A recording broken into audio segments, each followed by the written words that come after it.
Sir, you're charged with especially aggravated kidnapping. You're also charged with aggravated assault, and you're charged with theft of a firearm worth less than $2,500. You're talking about stuff that is not relevant. Hello and welcome to the Court of Public Opinion. I am the Recovery Addict, and boy do I have a case for you today. Why is the dog chewing on this guy? I think they have got the wrong guy there. They got the wrong guy, and the dog was biting him. He roughing him up quite a bit. There's a lawsuit. As the agent for Ayden, Ansley, John Milton, you are indicating to me that you're quite familiar with Ayden, Ansley, John Milton, and that's basically you. Is that correct? I am the agent authorized to represent Peyton Ansley John Milton as written in all capital letters. All right, and you understand for my purposes, that language doesn't make any sense. So No, I do not. I understand? Okay, well, I'm telling you that. And so I am, until you disabuse me of the notion, I am inclined to believe that you are both the agent and the person. So. And it's I'm not a person, I am one of the people. Thank you. Okay, thank you. I'm not a person, I'm one of the people. Welcome to the Recovery Addict channel. I'm the Recovery Addict. I'm one of the people. Welcome to the Court of Public Opinion. I am the Recovery Addict. Thank you very much. I forgot. I listened to that. I forgot what I say in the morning. Good morning to everyone. Welcome. We're about to start day three. Day three of the Megan Boswell trial in Tennessee. Tried to get everybody pumped up for what could be an emotional day. Starting with her friend on the stand at cross-examination is going to be, first order of business. But welcome one and all. It's if you missed the podcast last night, you have to go back and watch it. It was a lot of fun. Thank you, Thomas, once again. It was a fantastic podcast. He's a great friend. He's a great moderator and a great podcast partner. So you've got to watch that. It was a lot of fun. And I'm sorry that you lost the roulette challenge. That's all I'll say. I'm sorry. I think I won. You lost. I've not eaten any more. I figure I've won. I'm walking out of the casino with all my money. Or in this case, I'm walking away from the taste test challenge without tasting the nasty one. Do you set the intro to play certain clips each day, or do you hit commands like we do? I hit commands, Alex, every single time. I have a variety of commands. There's some that I need to work in. But let's see. There's one that I really want to use one day that I'll just have to time right. I think it's this one. This police unit is trying to box him in, but instead he just crashes into the tree. And away he goes, but let me widen out. I don't know how far this will take him. Yeah, he's basically cornered. Wow, look at this. Off the road and onto the freeway. Oh my gosh. So I want to use that one. Walmart. But that was a fun chase to watch that one. You guys remember? I think it ended at a Denny's, which is interesting. All right. Don't miss the forest for the trees.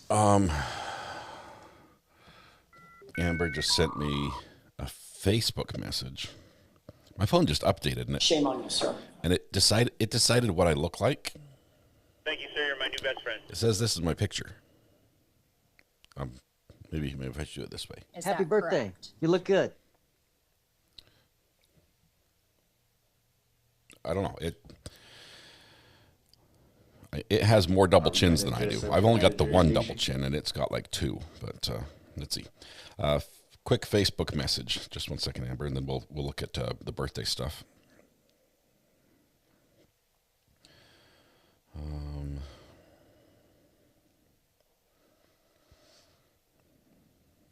Have them send someone with more experience.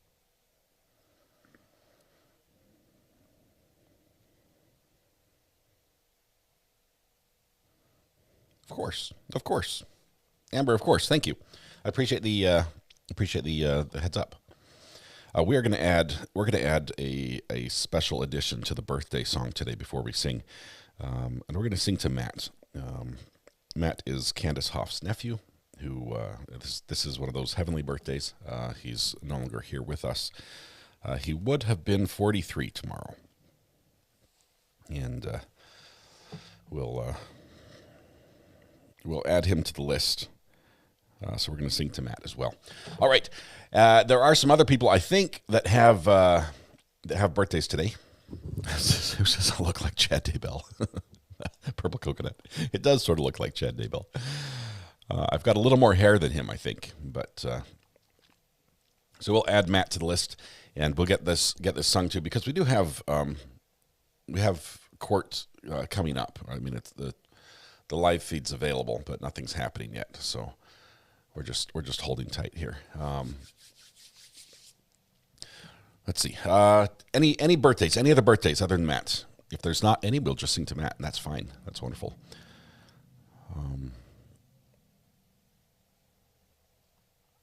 Let's see.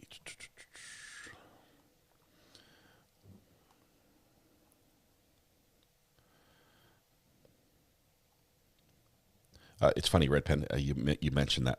My wife thinks that law in Michigan that was in the palate cleanser yesterday afternoon, the case we watched at the very end, the traffic court, she thinks that's the worst law ever. She's not a fan. Okay. Do we have any other birthdays to add? Today is his birthday and celebration of life. Oh, that's awesome, Candace. We're definitely gonna add Matt to the list and be thinking of you and him this morning as we sing. Let's see. Christine and Lou. Please add Christine and Lou. So we have Matt, Christine, and Lou. I think, okay, I'm going to need these all typed up. Somebody can keep track of Matt, Christine, Lou, and Punky. Did I miss any others?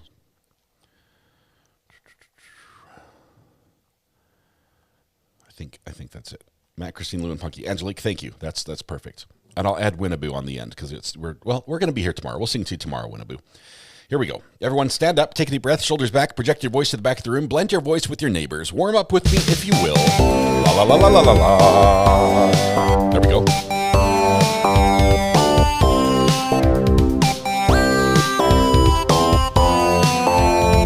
I'm going to add Bill as well. Happy birthday to you. Happy birthday to you. Happy birthday, Matt, Christine, Lou, Punky, and Bill. Happy birthday to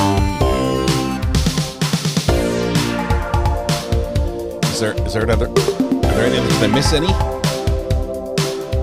Possibly Winnaboo. Happy birthday, Winnaboo. One more verse for Winnaboo. Here we go. Happy birthday to you.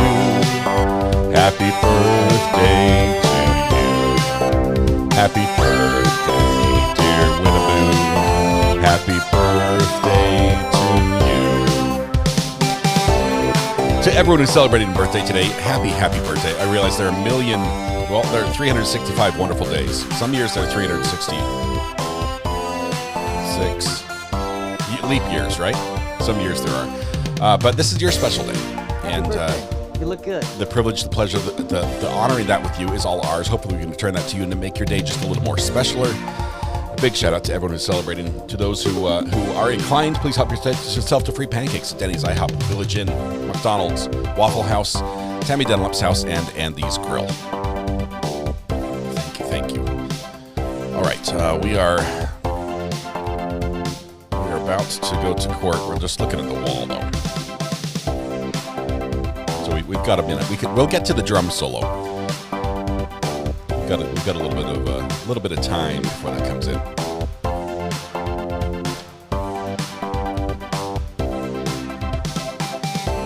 Mindy, we're going to sing to you tomorrow because guess what? We're working tomorrow. Court is in session on Saturday. Candace, thank you, and thanks for asking. I appreciate that. Thanks for sharing that special occasion with us. We do have a drum solo to finish off the birthday song today. Everyone join with me. Air drum sticks at your air drum set.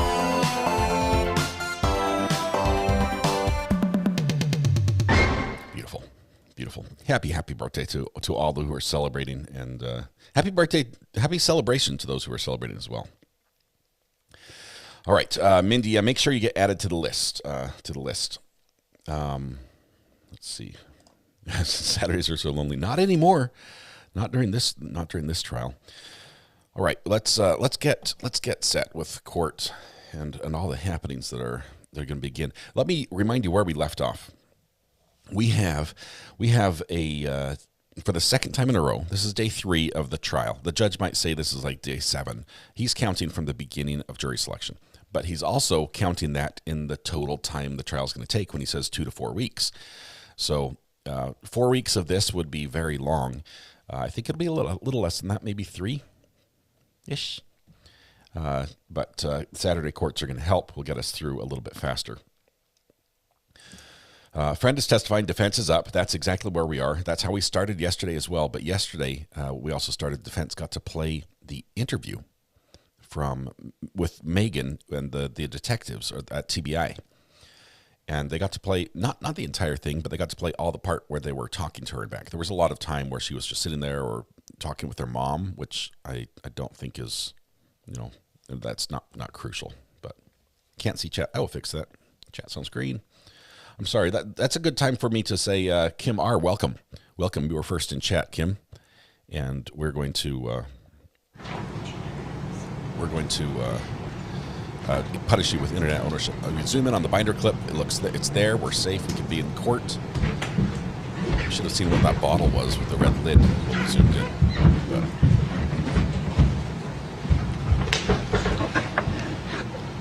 court is now beginning. We also have a counter. The counter today is Agent Fraley. I think we were just beginning cross-examination, especially at the time. Just good.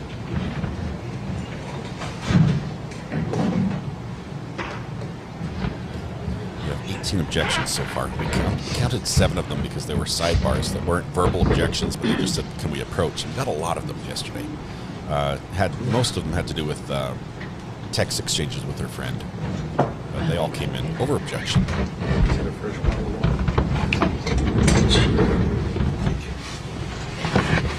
Suzer, thank you. That was fun. We have another interview that we've taped already with Courtroom Confidential that will be airing on Monday night. I'll be there in chat for the premiere. I hope you can join us there as well, because Joshua is absolutely amazing. That channel's going to be huge.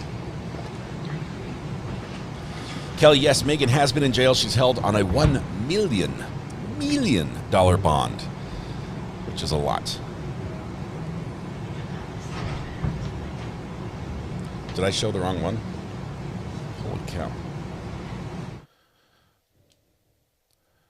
I just restarted yesterday. That is crazy. I restarted yesterday. This is today. We were about to rewatch everything we started yesterday, but thanks for who caught that first? Who caught that? Send somebody with more experience. Schmoopy, thank you very much. Saying this is yesterday. It should have been the message that should have told me that it was yesterday's video was who said she's wearing the same clothes, the same outfit.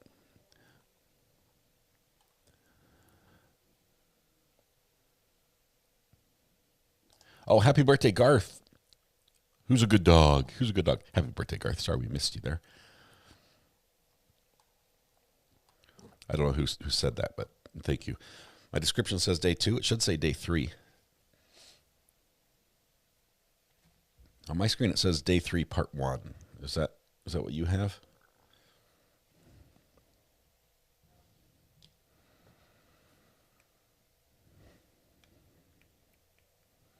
I don't know why one of my feeds jumped to yesterday's. That was weird.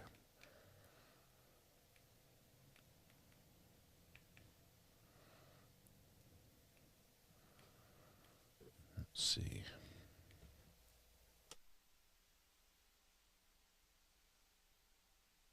I would have caught it eventually, especially with the judge making the same ruling as before.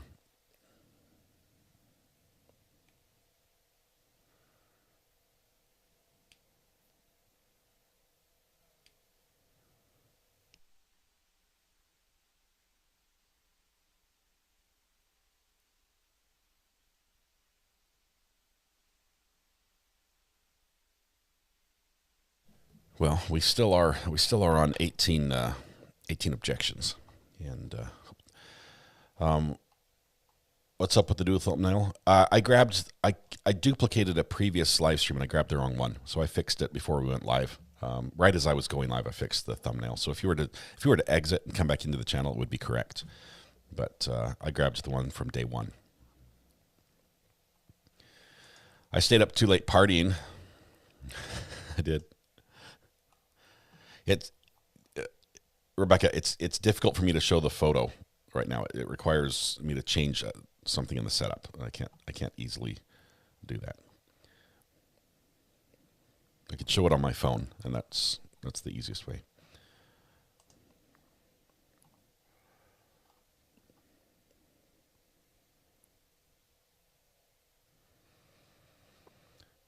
Let's see. You were staring the wrong one for the entire time. The entire time until I went live. So much sugar. I was trying to eat my breakfast at the same time. I had a cup full of granola and with some yummy milk. I was sour punch candy drunk after the podcast. The podcast was a lot of fun. We did eat I ate some sweet candies, and Weatherwatch ate some sour ones. They were supposed to be a mix, but I lucked out, and he definitely lost that exchange. Are you guys seeing day 3? If you go to the description, mine says Tennessee versus Megan Boswell - day 3 part 1 on my screen, and I see day 3 part 1. Okay, all right. We just started day 2. That was my bad. But we'll begin here in just a moment. So the jury is supposed to be in at 9 o'clock, so we've got about 6 minutes before they get there. Remember, this is a sequestered jury, so they really have no reason to be late during this trial. They have transportation to and from the hotel. They have transportation to and from dinner. They have lunches, breakfast, everything provided for them. They have nowhere to go and nowhere to be other than court. So other trials where we've seen a juror show up late or traffic was bad or something like that, it's not common, but it happens. We shouldn't have any of that here. So any delay that we see in the morning is going to be hopefully from some other side, like maybe a transport of the defendant from the jail or one of the attorneys requiring something outside of court, filing motions and stuff.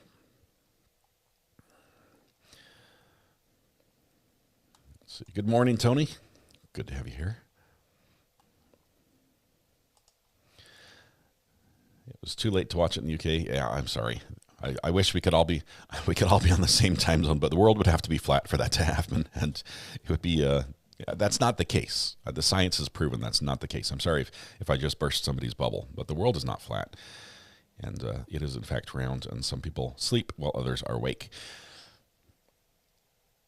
Natalie Cochran did a 2.5-hour interview. Oh, wow. Now all we need is a Colin Griffith juror to do a 2.5-hour interview. Has anyone seen any of the jurors talking there?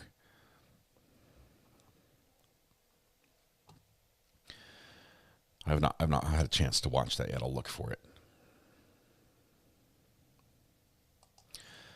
Drama Llama, I did see this. I was actually after the podcast. I stayed up talking to Thomas. After we like to hang out a little bit after the live stream stops, and we were talking about the weather up in that area. And I did see that they had an alert for a tornado warning.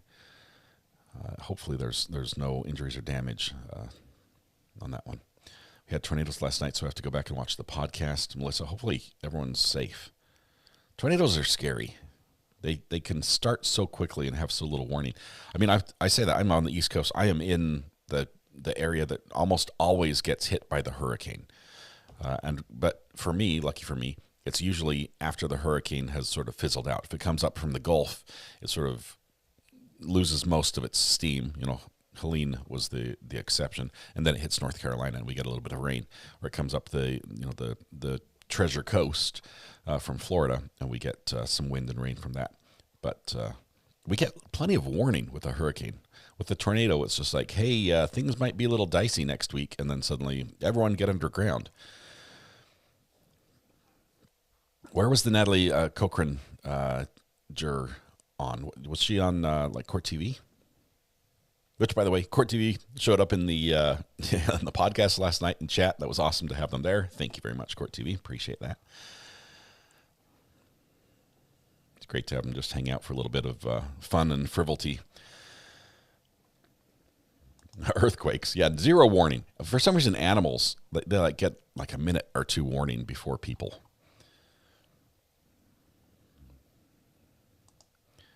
So an interview with the Natalie Cochran prosecutor, he said she was offered a plea of something like 10 to 15 years and declined. She did. Let's see. There was a touch. Oh, Shaylin. That is heartbreaking. There were several fatalities.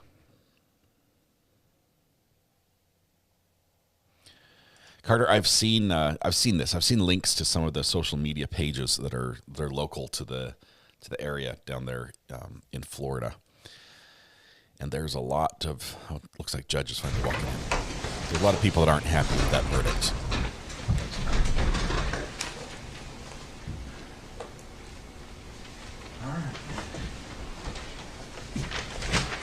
You're an addicted grizzly addict. Yes, Judge. Defense ready to proceed? Yes, sir. You want to try it? You want to get your next witness on the way? Yes. I recommend, Your Honor. Yeah. It's not the next witness, it's the witness we had from before, the friend with all the text messages. The text messages gave us a lot of timeline points where the story changed for different reasons. And it was tragic. It was sad for the friend to come to the realization that she did there at the end, just with exactly what was wrong. Nothing?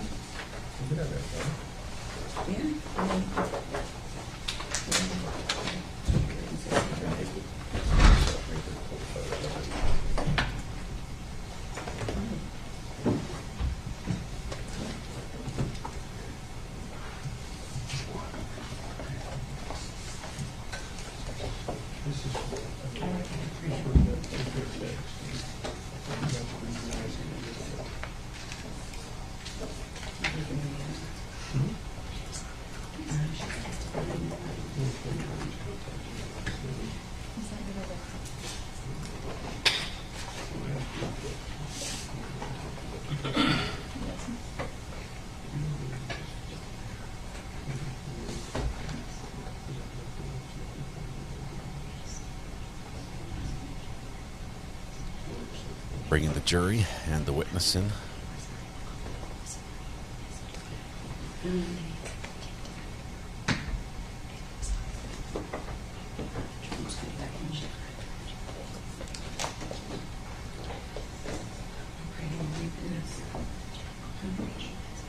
Yeah, I agree with that. It's basically what we do. Yeah, and not necessarily that way.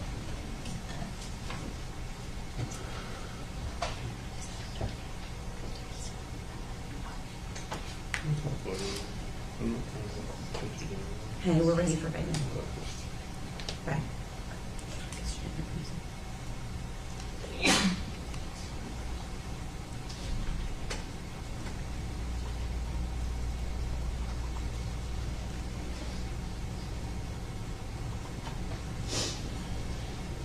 Kaylee Rose, thank you very much. I'll watch for that link. When we've got some time, I want to watch that interview. Obviously I can't watch on the channel. Those are things I can't just turn around and share. I'm just curious myself.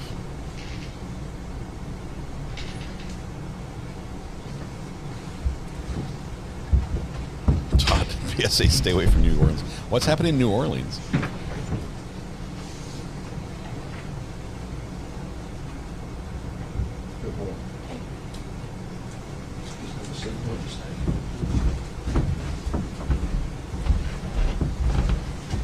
Oh, the Super Bowl. Super Bowl. You're still under oath. Okay. All right, let me bring the drink.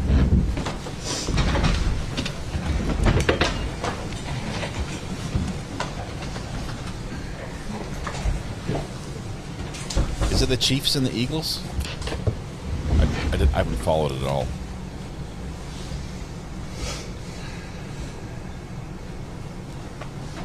One stand.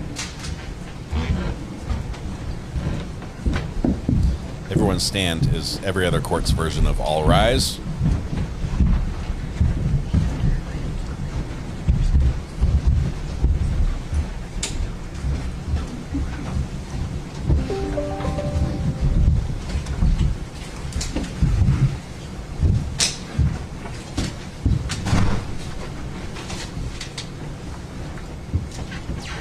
You may be seated. Thank you.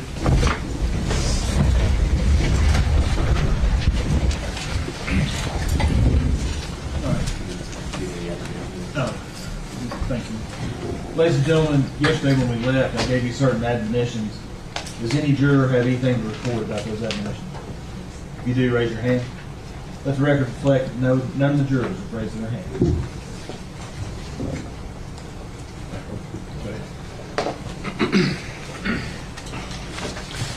Good morning, Ms. Hawkins.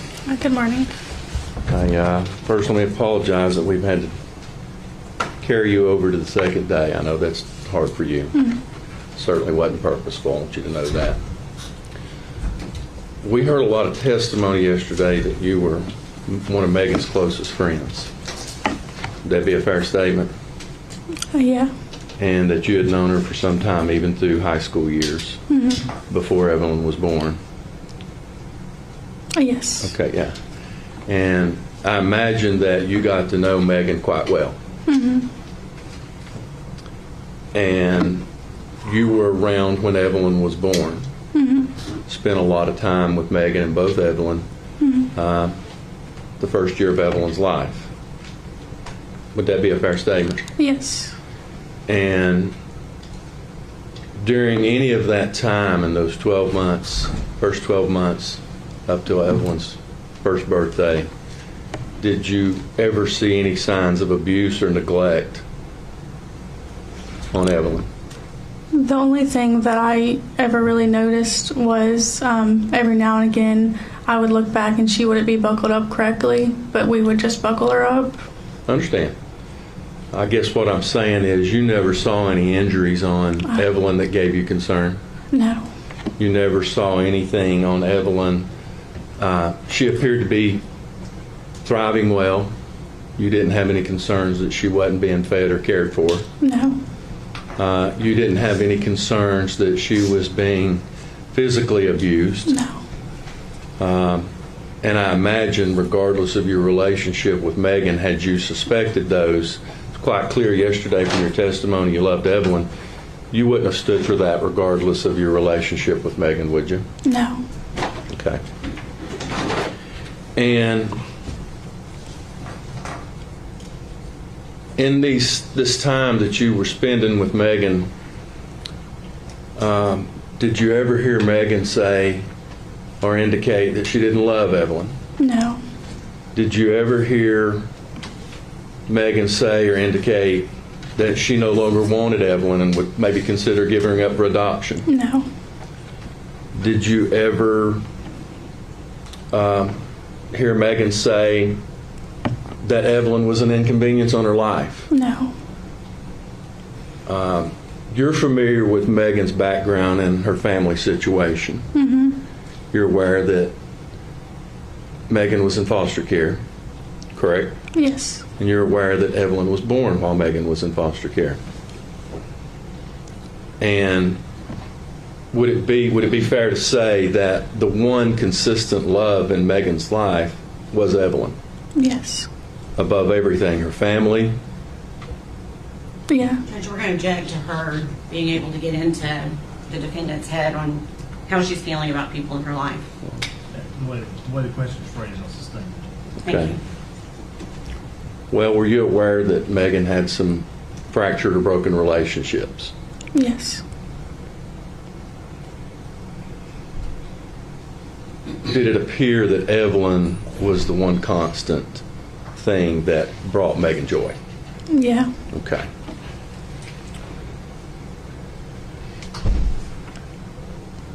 Now,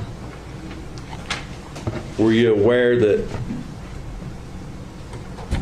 do you know who Tommy Boswell, is? Yes. That's Megan's father? You familiar with his girlfriend? Yeah. Do you have personal knowledge that Tommy's girlfriend wanted to spank Evelyn. Objection.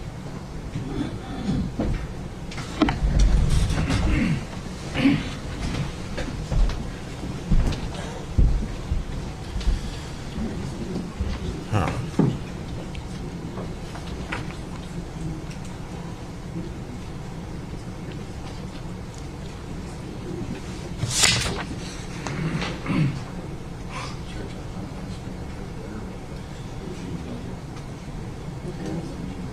I don't know why this would be relevant. Other than it was basically what would become her stepmom having a different view of raising children.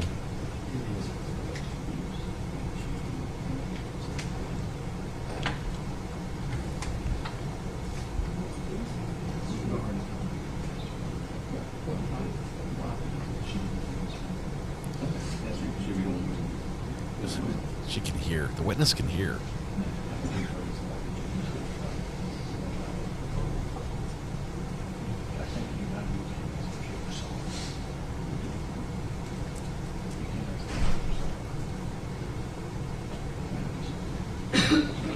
Sounds like they're going to be able to ask what she did do, but maybe not get into what she wanted to do.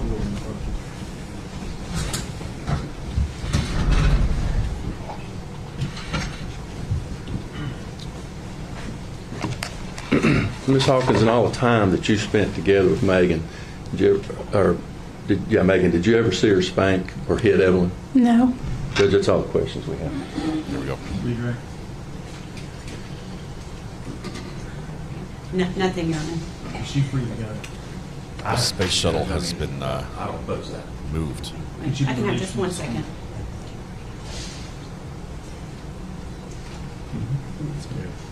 You have one question, Your Honor. Bailey, did you know Hunter Wood? Yes. Okay. Did you know that the defendant, Megan Boswell, was in a relationship with Hunter Wood? The objection here is going to be outside of scope. Typically, on the redirect, you have to narrow the scope of the questioning back to something that came up in the cross, and some courts hold that tightly to that, and others don't.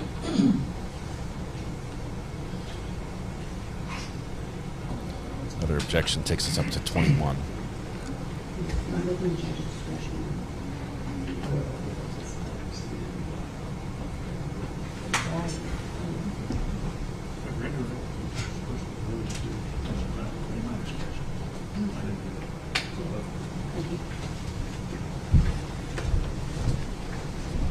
Objection overruled. Thank you.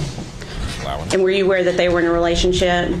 Yes. Okay. Did you personally ever see Hunter around baby Evelyn? No. Okay. Thank you. The one question became 3.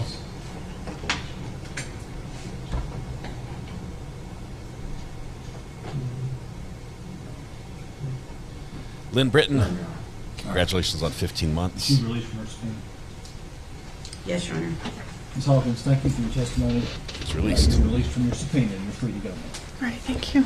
Diabetes, congratulations on 15 months as well.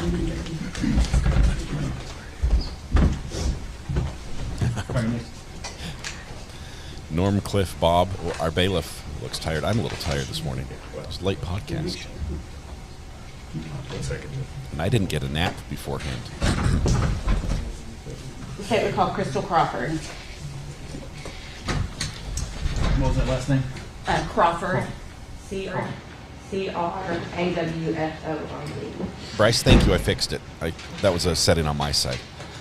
I've got a tiny delay that helps us in case image is shown that we don't feel is appropriate.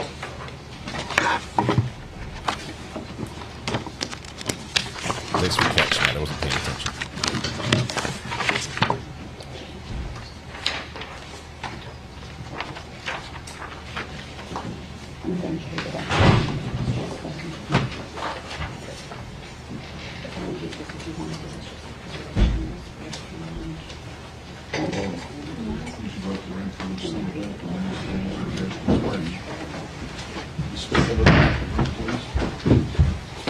Raise your right hand.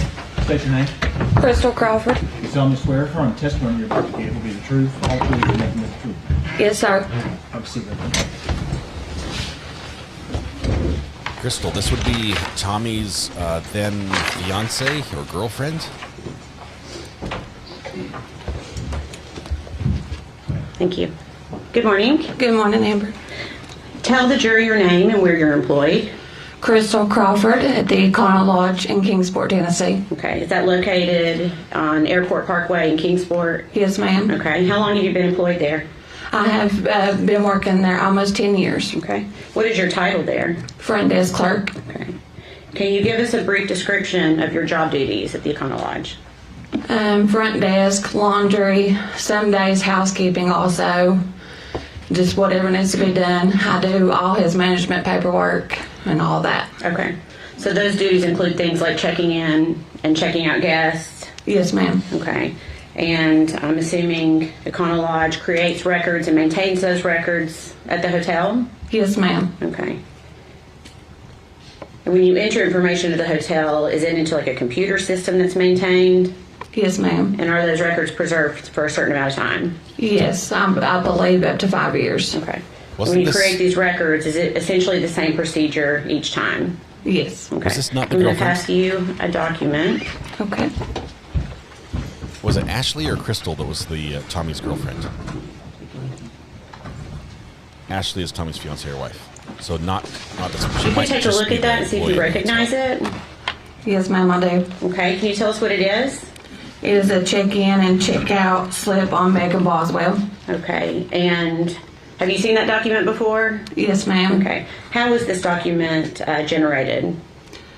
In order for this to generate, the guest has to come in and check in and provide ID, and then we give them the room keys and they sign a registration card stating that they were present at the property. Okay. And was this particular document run, a search was essentially run on Megan Boswell's name, is that right? Yes, ma'am. And is this part of your record keeping that was kept and maintained in the normal course of business at the Econolodge? Yes, ma'am. Your Honor, we'd be asked that made exhibit number 84. Any objection? No, sir. Before exhibit 87. Thank you.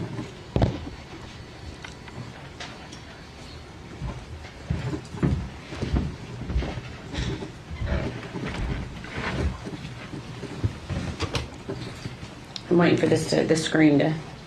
You're fine. Sorry, Judge. Permission to publish? Go ahead. Okay. And Ms. Crawford, you should be able to see this on your screen as well. Yes, ma'am. Okay. And is this the document you were just referencing that was produced at the Econolodge? Yes, ma'am. Okay. And you recognize Megan Boswell's name as having been at the Econolodge on 3 dates in 2019 and 1 date in 2020? Yes, ma'am. Okay. Can you tell the jury the dates that Megan Boswell checked in and out of the Econolodge in 2019? She checked in on 10/11/2019, checked out on 10/12/2019, checked in on 12/14/2019, checked out on 12/15/2019, checked back in on 12/15/19, checked out on 12/16/2019. Okay. And then she had one more, it looks like, on January 6, 2020. Is that right? Yes, ma'am. And if I could please have exhibit number 83 passed to the witness, please. It's that. That does seem interesting. Doesn't she live in town? She stayed at the local hotel?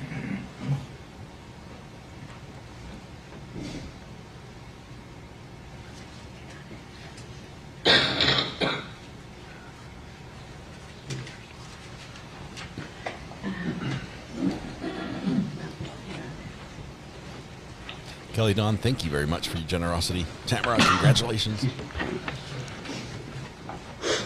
Okay, Ms. Crawford, do you recognize what I've handed you? Yes, ma'am. Okay, can you tell us what that document is? It is a registration card for Bailey Hawkins. Okay, and what was the date of check-in and check-out on that? February 22nd of 2020, and checked out on February 23rd, 2020. Okay, all right. You can pass that back to the clerk. Thank you. Do you know who the defendant Megan Boswell is? Not personally, no, just from coming into the motel. Okay, so you recognize her from coming into the motel? Yes, ma'am. Okay. Did you recognize her because of this case, or did you recognize her before Evelyn was reported missing? No, she came into the motel a few times before I ever even knew that her baby was missing. And of course I didn't speak to her very much in the first couple of times she stayed. But after a couple of times, the guests get familiar to you. So I did spark up a conversation with her. I think it was around the third time of her staying there. Okay. And do you recall her staying at the Econolodge during those months that we just went through of December 14th and December 15th, which would have been, I guess, that third day, December 15th yes, ma'am. of 2019. And did you talk with her at all during that time? Like I said, about the third time, okay. I spoke up, a conversation with her probably for about 20 minutes or so, maybe a little longer than that. Okay. Were you aware that if she had a child? Not until the third time. Okay. And how were you made aware that she had a child that third time? Because of the conversation we were having. I can't really remember a lot of details. It's been so long ago, but, I can't remember if she brought it up or I brought it up. I really can't remember. Okay, and what did she say about her child? She told me that she was with her father. Okay. So is it fair to say you never saw Evelyn at the hotel with Megan Boswell? No, ma'am, I never saw her. Okay. Do you recall seeing Megan Boswell at the hotel with anybody else ever? No, ma'am. Okay. One minute.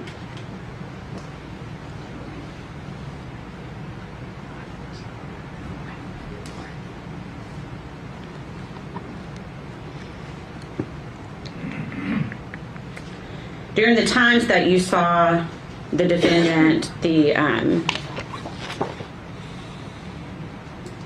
2 times in December and the 2 times in January, did she ever appear to be crying?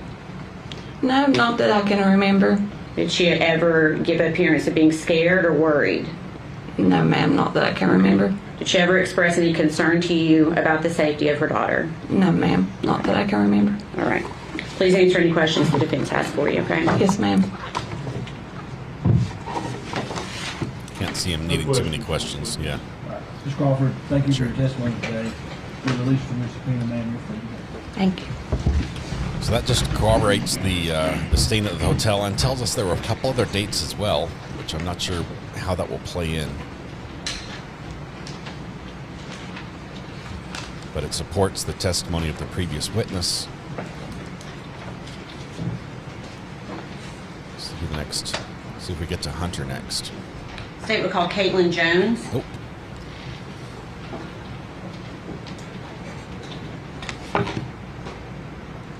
The space shuttle on the judge's desk over by the witness chair has rotated about, I'd say, 90 degrees counterclockwise. So, I don't know, maybe his kids come in and play with it after hours. Or it just got dusted and cleaned. Somebody called out there was dust over there, so maybe they just dusted it and put it back down.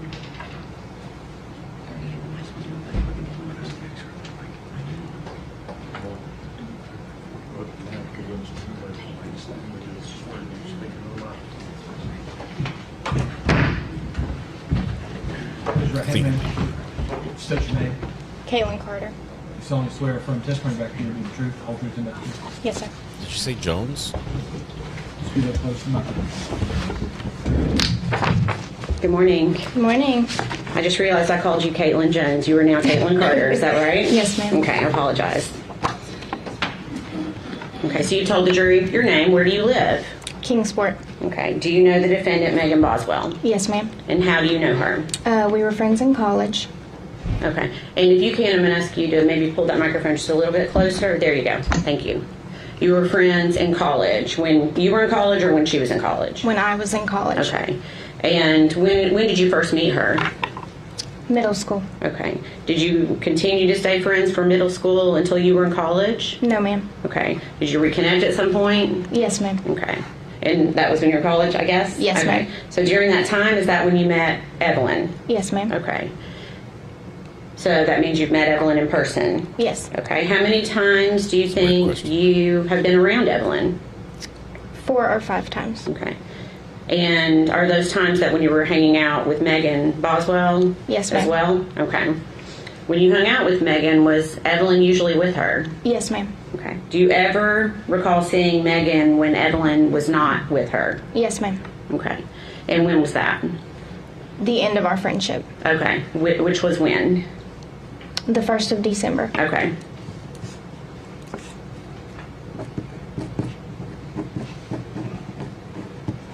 So then you're saying you saw Megan without Evelyn the 1st of December? Yes, ma'am. Okay. Prior to that, well, let me rephrase. Before, when you say the 1st of December, do you mean the first day of December, or do you mean the first part of December? The first part. Okay. I just wanted to make sure we were clear on that one. Okay. So prior to the first part of December, do you recall ever seeing the defendant without Evelyn? No, ma'am. Okay. Do you recall going to Chili's with Megan Boswell at one point? Yes, ma'am. Do you remember when that was?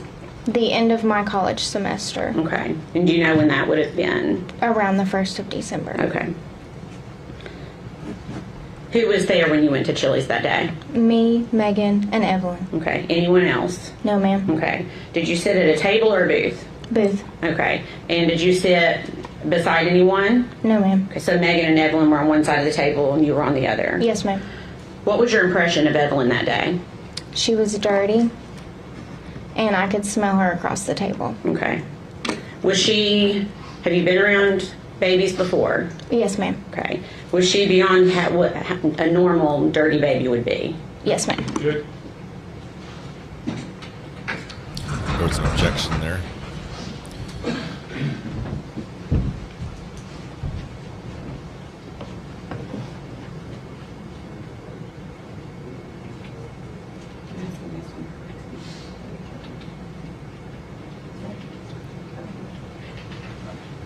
Sustained. You said you've been around other babies, is that correct? Yes, ma'am. Based on your personal experience with other babies, did you consider Evelyn dirtier than what your experience was with other children? Based on my personal opinion, yes, ma'am. Okay, and can you tell us how? Can you describe it for us? Her face and hands were dirty, and her clothes were dirty. Okay. Do you recall when Megan started working at the chicken shack? Yes, ma'am. Okay. And do you recall if she was dating anyone when she started working at the chicken shack? Not when she started. Okay. When did she start dating someone? Shortly after? About a week or 2 after. Okay. And who was that? Hunter Wood. Okay. So around this time, did you notice anything different about the defendant, Megan Boswell? Yes, ma'am. Can you tell me what you noticed? She was spending a lot more time with the gentleman and not Evelyn. Okay. After this time, when she's dating Hunter Wood, did you see Evelyn with Megan Boswell at any time? No, ma'am. Okay. Did you see Hunter with Evelyn at any time? No, ma'am. Okay. Did you have concerns at this point?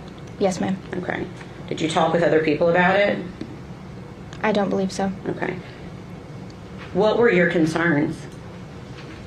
It was strange that Megan Boswell was not with Evelyn because she was always with Evelyn up until this point. Okay. Did you notice Megan doing things without Evelyn? Yes, ma'am. What types of things? Usually things that you would take your children, such as vacations, going to the aquarium.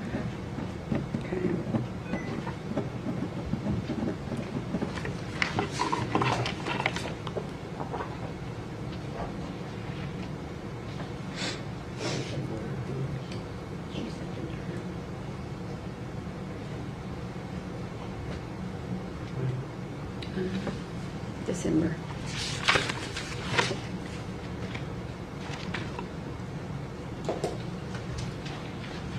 We'll pass you 2 photographs.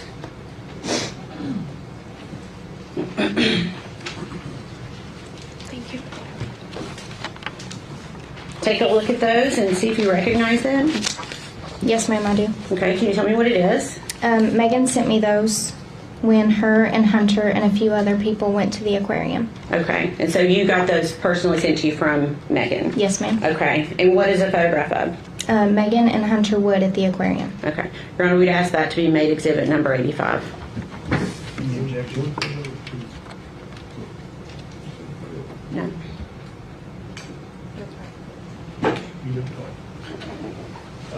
Judge, I would say that these photos are cumulative. They're essentially the same photos. That's an objection. I would note they're cumulative.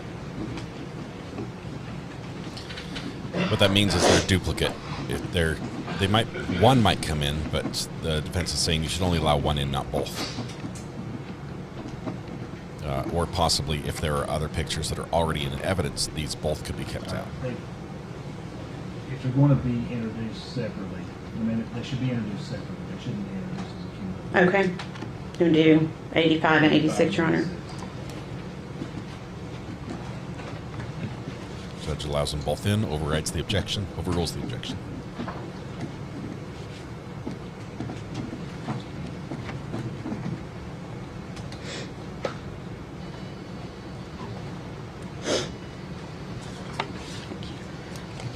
Permission to publish, Your Honor.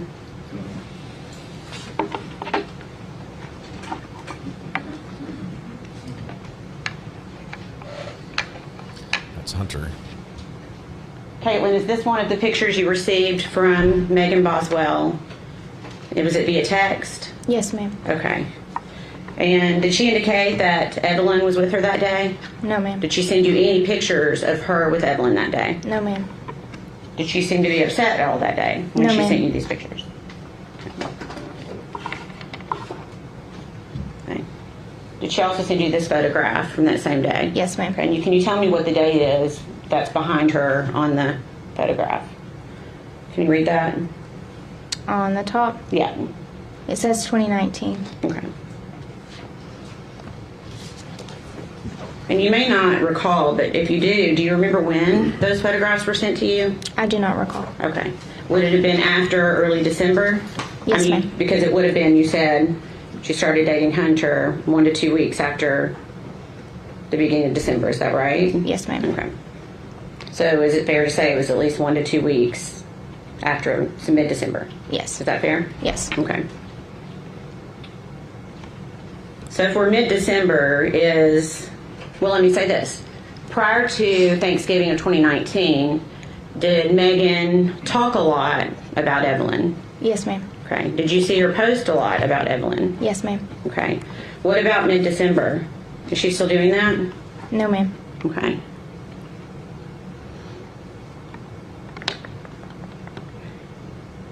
At some point, did you ask her where Evelyn was? Yes. What did she say?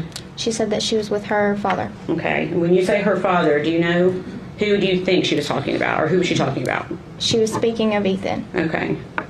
Did she say why Evelyn was with Ethan? Yes, ma'am. What did she say? She said that Ethan came home and got emergency custody. Okay. Did she ever show you any paperwork? No, ma'am. Okay. Did she ever say why? Ethan seen photos of Evelyn with a bruise on her head, and he used that. Okay. And the defendant told you that? Yes, ma'am. Okay. Hang on. There was an objection. That was improper. The judge right now should admonish the prosecutor. Yeah, you heard that? The judge said, you know better. When there's an objection, you don't just try to squeeze in another little bit extra. Even if it's overruled, it's improper for her to continue questioning with an objection on before the court.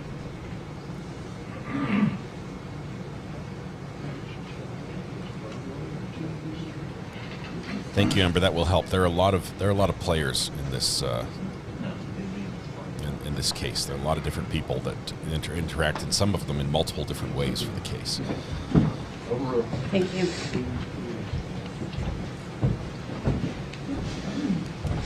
Okay. So we're going to go back to that. Did Megan say why Ethan had taken emergency custody of Evelyn? Yes, ma'am. And what did she say? She said that Ethan had saw photos of Evelyn with a bruise on her forehead. Okay. You said she never showed you paperwork of custody? No, ma'am. Okay.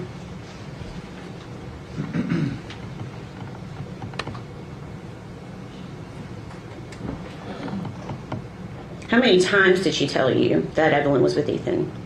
A few times. Okay. Was that in person or via text? Both. Okay. So do you remember seeing Megan around Christmas? Yes, ma'am. Okay. Where did you see her? We met at the Pinnacle in Bristol. Okay. Was Evelyn with her? No, ma'am. Did you talk to her about Evelyn? Yes, ma'am. What did she say? She still said that Ethan had her. Okay. And do you remember Megan getting a phone call while you were talking to her that day? Yes, ma'am. Do you know who called her? Yes, ma'am. Okay. Who called her? Her father. Okay.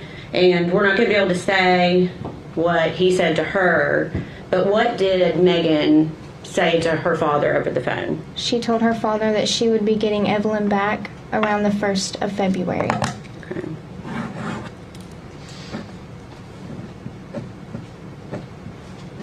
Okay.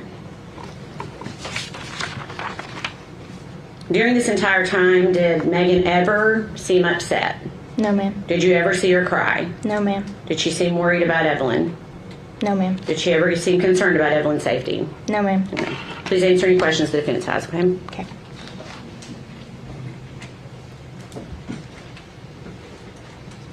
Morning, Miss Jones. My name is Gene Scott. How are you?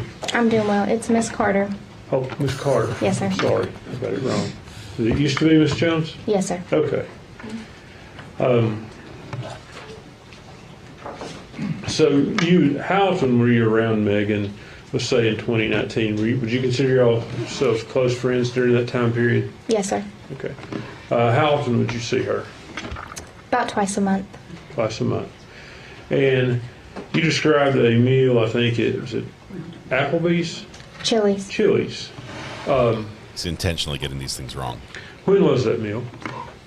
Around the 1st of December. You say around the 1st of December. Can you be more specific? And let me ask you this way. You equated it to your college semester or your earlier testimony. Mm-hmm. Had you taken your exams? Were you waiting to take exams? What part of the end of the college semester were you at? She actually took me out to eat for celebration of finishing my exams. Okay. So the exams were in December. Yes, sir. That's typical, I think, of a college schedule, isn't it? Yes, sir. So this would have been sometime, say, after the 5th or 6th, maybe? I would say so. Okay. Do you know what day of the week it was? I do not. Would have been a weekday. Yes. Okay.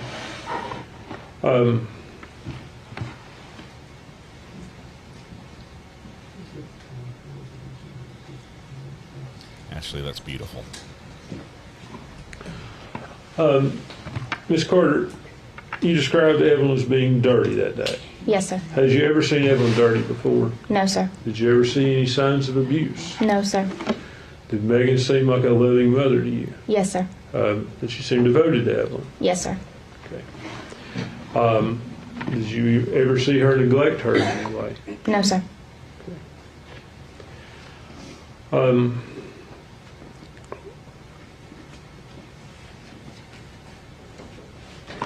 Would be fair to say that at some point your friendship with Megan ended? Yes, sir. When did that occur? Around the 1st of January. Okay.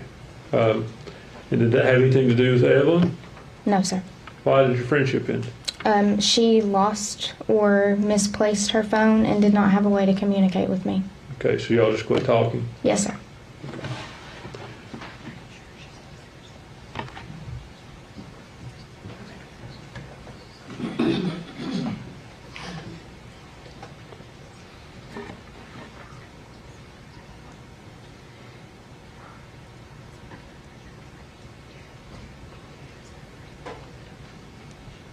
This is a good witness. Ms. Carter, precise answers. so we know, straightforward. your exams, were they were after Thanksgiving? Yes, sir. Okay. And in 2019, Thanksgiving, I believe, was on the 28th of November. Does that sound right to you? Yes. Okay. So your exams would have been sometime the first week of December. Monday was the 2nd of December. Does that sound correct? Yes. Okay. How many days would your exams been? That whole last week of college. Okay. So the last day of that week is the 6th of December. Is that on That's Friday? a Friday. Okay. Okay, would that have been the day your exams ended? Yes. Is that the day you ate? I cannot recall. You said you ate, did you eat on the last day of exams or just after the last day of exams? It was the last day of exams. Okay, so if the last day of exams were on the 6th, it would have been on the 6th? I guess I'm going to ask if he wants to, we need to probably check that schedule so she doesn't get confused on the dates she's talking about. Judge, can we approach? He might be trying to trick her up on the dates. Prosecutor throwing in the objection might be signaling Ms. Carter there on the stand. You saw the defense got up there, and the first thing he did is he called her the wrong name. Again, he knows it's not Jones. He knows it's Carter. She had just barely corrected everybody. He says, "Oh, so you went out to eat? What was it, Applebee's?" He's trying to trip her up. Okay, this would be a win if she says yes to something that it wasn't. Then she can come back. Oh, wasn't it this actually? Is it possible your memory is not as accurate as you think it is? Could it be that this was different than what you imagined? Great objection. Good timing from the state for that one.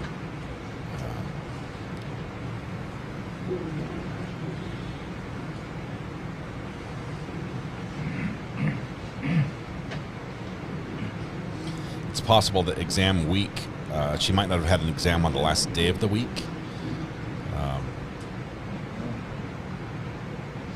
don't know, they might have receipts of when they went to the restaurant. It could have been a Saturday or a Friday, or I don't know.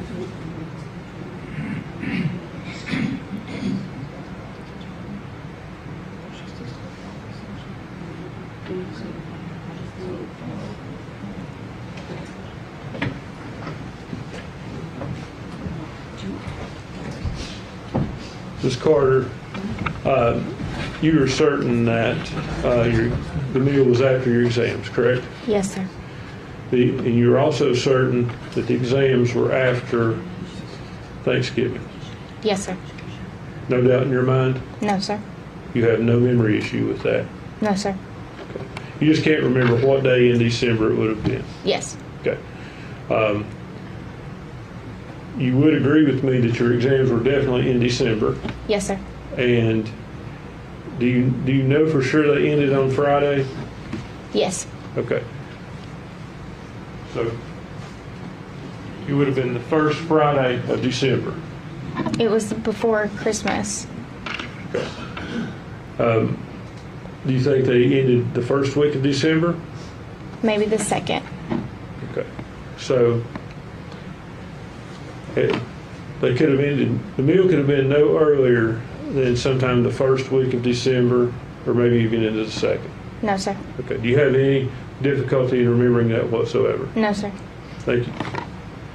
Yeah, that puts another pin in the timeline.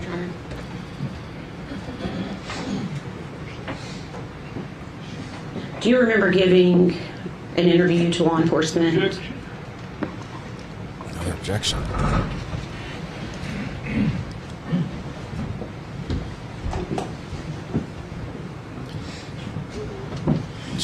She might have been mistaken about the dates. This was years ago. If she gave an interview to law enforcement and gave a different date, the prosecution could then say, would your memory be more accurate then than it is now? And be able to recover grounds and get that testimony in without it being an untruthful witness.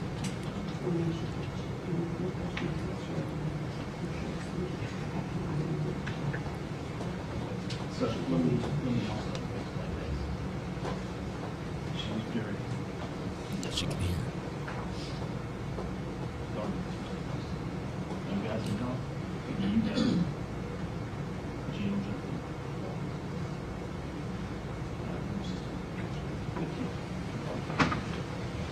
Excuse me. Can we have just a second, Your Honor?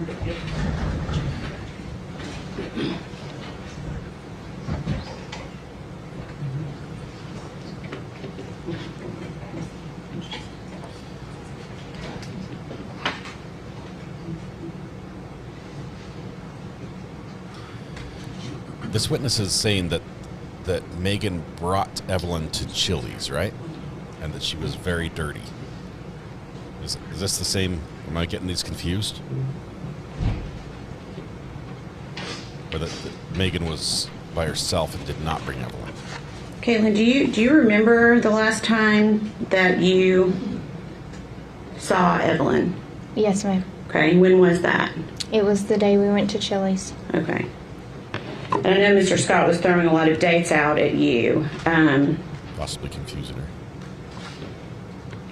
How do you, let me ask it this way. Was that before or after Megan started working at the Chicken Shack? That was after. Okay. How long after? 3 or 4 weeks. Okay.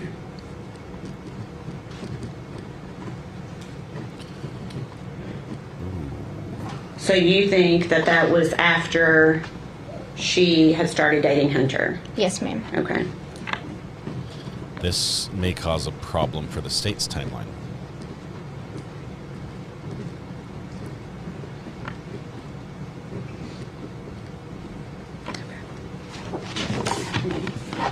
That's all the questions I have. No, sir. Can she be released from the subpoena? Yes, sir. Yes.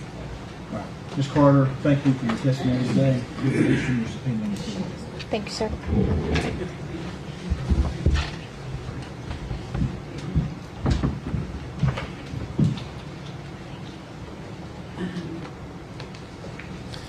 Prosecution was not allowed to bring up the interview that she gave to police. I wonder if we can find that and see if she gave a different date. Amber, are you ready for a little homework? Can we find Caitlin Carter's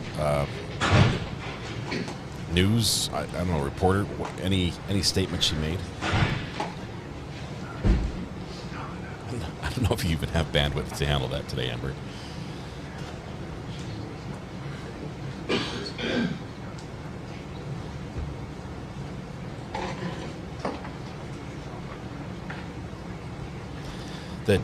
The child was dirty. The issue at play here that's going to be a factor for both defense and prosecution is that it puts a point in the timeline where Evelyn was alive.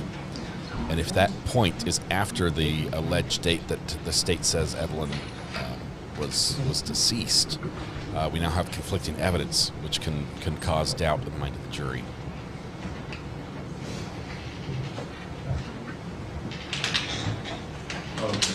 Kevin H. Bacon. Happy Friday. Yeah, it's Friday, but we're working tomorrow. The jury's sequestered, and we'll be here tomorrow for a full day as well.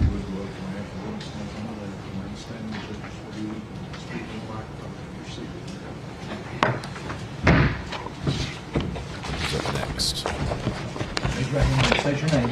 Gail Kite. Do you solemnly swear or affirm testimony you're about to give will be the truth, the whole truth, and nothing but the truth? I do.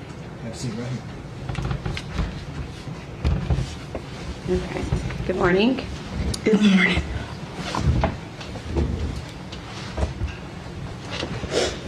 Okay, so we get that you're spelling your name spelling correct. Your last name is spelled K-Y-T-E. Is that correct? That's correct. Okay. And where do you live?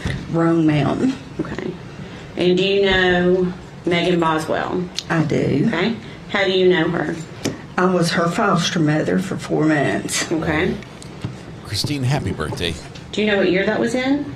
2018 to February of 2019. Okay.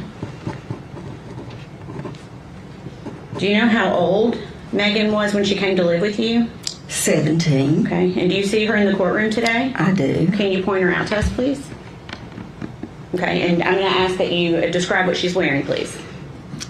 Looks like a black and white shirt. Okay. We'd ask the record to reflect she's identified the defendant. Were you also living in Roan Mountain during 2018? I was. Okay. Was Megan pregnant when she came to live with you? She was. Do you may not, but do you recall how far along she was? 7 months. Okay. And do you remember when Evelyn was born? I do. Okay. What month was that? November. Of 2018? 2018. Okay. And did Megan and Evelyn continue to live with you during that time? They did. Okay. Did Evelyn appear to be developing normally? She did. Okay. I'm assuming you have children of your own? I do. Any concerns, based on your own personal experience, that you had with Megan caring for Evelyn? No. Okay. Everything seemed to be appropriate? It did. Okay. And did Megan take Evelyn to all of her pediatric appointments? Yes. How did she get there during the time she was living with you? I took her. You took her? Okay. To your memory, did you take her to all of those appointments? While she was living with me, okay. Yes. Okay. And I think you've already said they lived with you about 4 months, and she moved out in February 2019. Is that right? That's correct. And do you know where they moved? To her father's home. Okay. That'd be Tommy Boswell? Yes. Okay. Did you continue to have contact with her after they moved out? I did. Okay. How did you keep in contact? Most of it was Facebook, texts, calls. Okay. And do you remember Megan bringing Evelyn to visit you in September of 2019? I do. Okay. And with Evelyn, so she wasn't quite 1 year old at that point, is that right? That's correct. Okay. Was Evelyn walking yet? She was toddling. Okay. So still occasionally holding on to things, but letting go occasionally, or did she wasn't letting go yet? She was letting go. She was taking a step or two on her own. Okay. And again, this is right before, 2 months before her first birthday. Did she appear to be developing normally? She did. Did she appear healthy? She did. Okay. After that visit in September, do you remember Megan contacting you regarding babysitting? She did. Okay. And do you remember when that was? What month that was? She reached out to me several times. The first time was in August. She was wanting to go to school. Okay. And then she reached out to me, I want to say again, towards the end of December. Okay. Let's see here. Okay. I'm going to show you a document to see if that helps you with your date a little bit.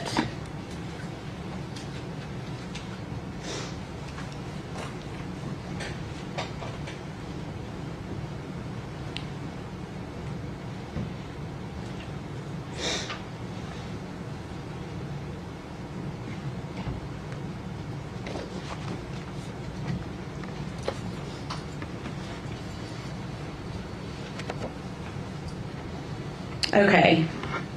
Do you we won't be able to say what it is quite yet, but do you recognize that document? I do. Okay. What is it? That's text messages between me and Megan. Okay. What is the date of those messages? December the 3rd of 2019. Okay. And is that a fair and accurate representation of the conversation that you had with her via text or Facebook Messenger on that date? Yes. Okay. Your Honor, we'd ask that to be made exhibit number 87. Any objection? No, sir. You fully exhibit 87.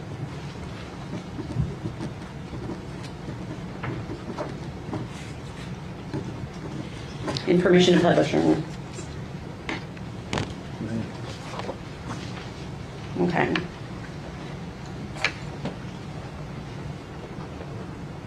Okay. Gail, can you read that okay? I can. Okay. So is this one of the times that Megan was looking for a babysitter? It was. And what did she say to you there on December 3rd, 2019? She says, do you think your sister would babysit and let me pay her at the end of the week? I just got a job and won't get paid until next week. I just started today. Okay. And I told her, yes, I knew she would. Okay. She said, what's her number? Sometimes mommy gets sick and she already keeps her for school. I talked to her. She said that was fine. Okay. So essentially she's indicating that Sue can babysit. Is that right? And Sue is your sister? She is. Okay. And then what do you say to Megan? Sue wants you to call her. She wanted to know if you had a pack and play you could bring. Okay. And what does Megan say? I'm at work. Yes, I have one. Okay. Does that help refresh your memory a little bit on the date? It does. So it would have been early December, not late December? Correct. Okay. Now, is there a reason you were not able to babysit? I had broken some ribs. I had 2 broke ribs. Okay. And so you essentially gave her the name of your sister, Sue Whitson. Correct. Where does Sue live? Or where did Sue live at the time? In Elizabethton. Okay. Does she still live in Elizabethton? She does. Okay. And to your knowledge, did Sue in fact babysit Evelyn a few times? She did. Around the same time, do you remember talking to Megan about, excuse me, a new boyfriend that she had? I do. Do you remember what that boyfriend's name was? Hunter Wood. Okay. And did Megan ever reach out to you about Hunter Wood? She did. Okay. And do you remember when that was? December the 22nd. Okay. How do you remember that date? It was a Sunday. There was a church play, and we were getting ready to go, and she wanted me to meet Hunter. Okay. And I told her that we were getting ready to leave for church, so she said that they would meet us at the church. Okay. What type of play was it at church? A Christmas play. Okay. Children's Christmas play. And did Megan and Hunter actually come to church that day? They did. Did they have Evelyn with them? They did not. Did you ask Megan where Evelyn was? I did. And what did she say? She told me that Ethan had her, that they were sharing custody. Okay. Did she appear sad when she told you that? She seemed fine. Okay. Did she act like anything was wrong that day? No. Okay.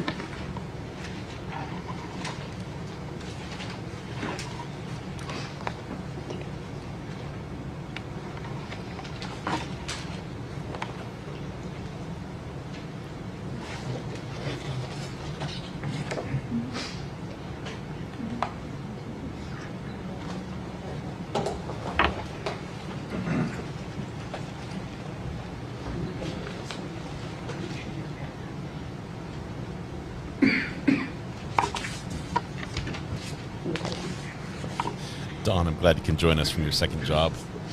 Have fun today.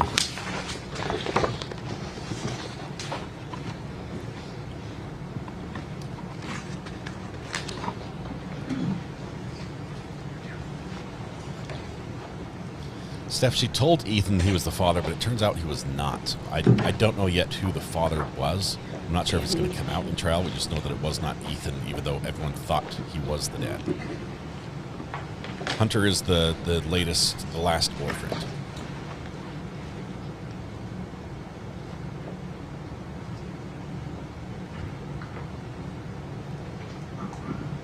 She reminds you of Martha Jane from the Melody Ferris trial. Love those good southern accents.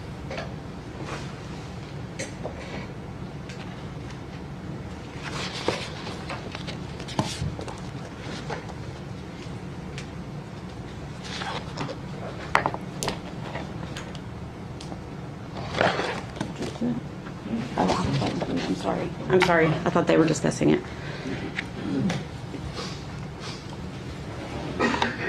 Take a moment to look at that and see if you recognize it.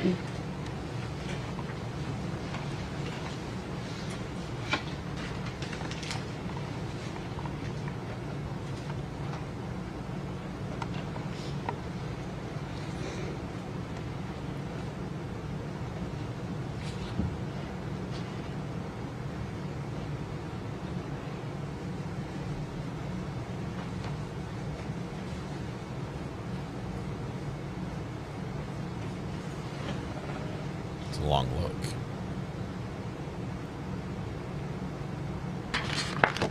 Do you recognize that? Okay. Can you tell me what it is? It's text messages between me and Megan. Okay, and what date were those messages sent? January the 13th. Of 2020? Yes, ma'am. Okay. Is that a fair and accurate representation of your conversation with Megan on that date? It is. Okay. Now, we'd ask that be made exhibit number 88. Objection? No, sir.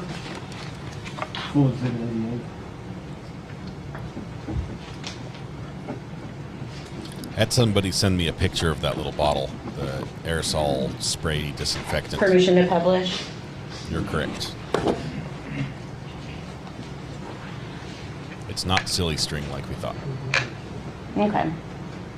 So it looks like you start this conversation by asking how she and Evelyn are doing.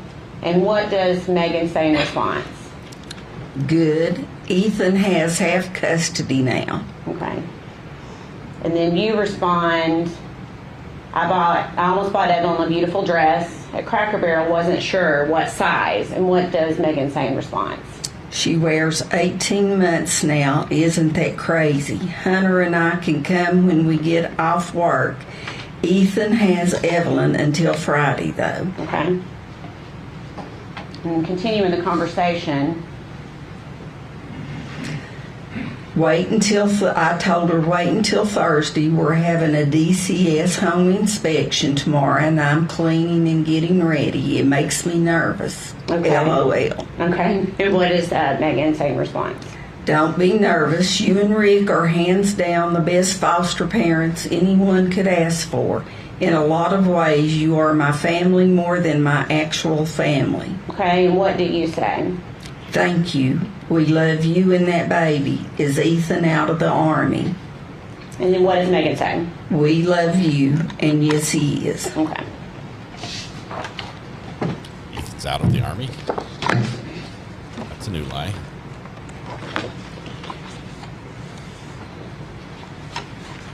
Okay.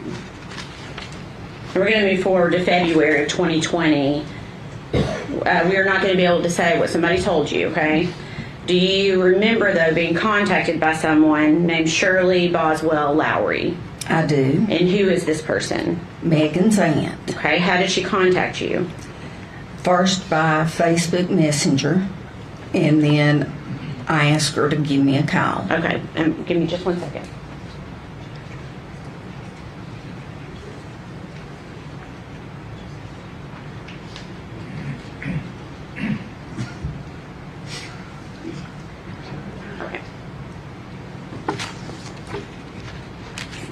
Had you ever been contacted by her before? No. Okay. Okay.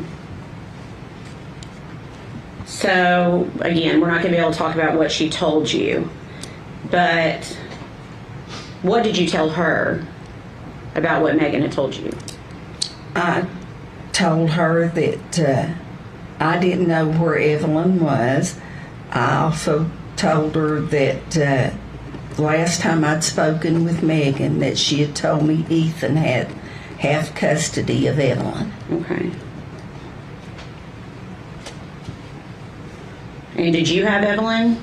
I did not. I know that may be a crazy question, but you did not? No. Okay.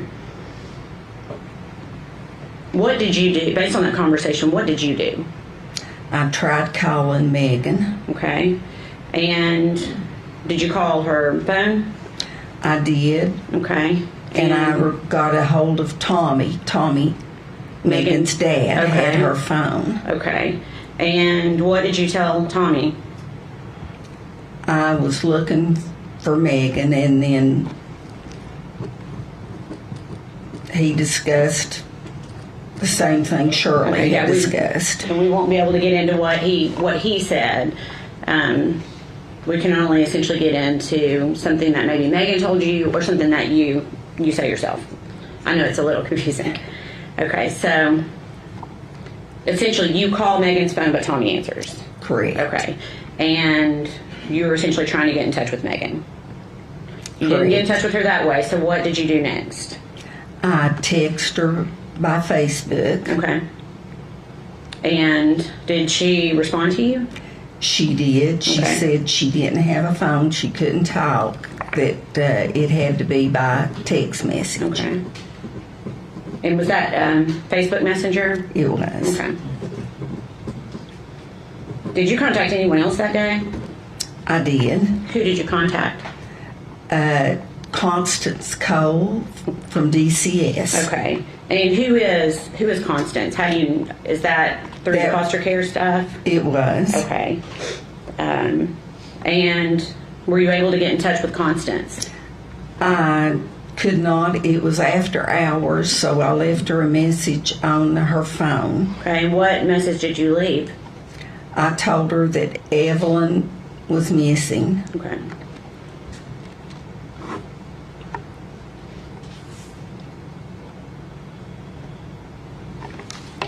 So when is the last time you yourself saw Evelyn alive? When she brought her to my home in September. September. And that'd be September 2019? Okay. Please answer any questions the defense has for you. Good morning, Ms. Scott. My name's Gene Scott. How are you? I'm fine. You? I'm good, thank you. I want to talk to you just a little bit about, you came to know Megan when she came into your care in foster care? That's correct. Okay. She was pregnant at the time? She was. Okay. Did you go to doctor's appointments with her, take her there and stuff? I did. Okay. How did her pregnancy go? Did it seem to go normal? It did. She was a little underweight, but she started putting on weight once she got there. Okay.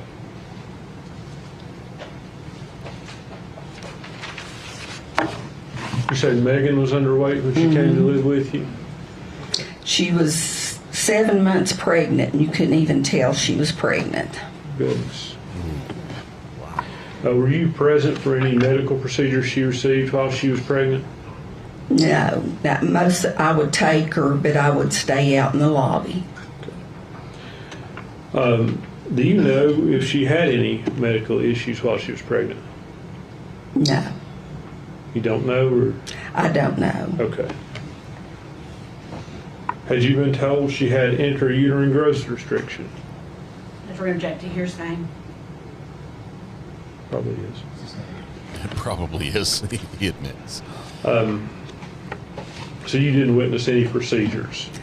No. I feel like you're wanting to say more. Well, I do know that she... Okay, don't. If unless it's something you know of your own knowledge, you can't talk about it. I appreciate that.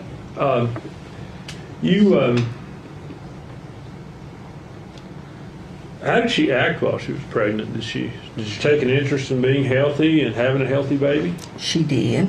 Okay. And I guess you were with her when she had the baby? I was. Okay. Did she seem to take to the baby right away? She did. Okay. And I guess, basically you were helping her raise the baby when the baby was first born. Is that? That's correct. Was she loving to the child? Very much so. Was she devoted to the child? Yes. Okay.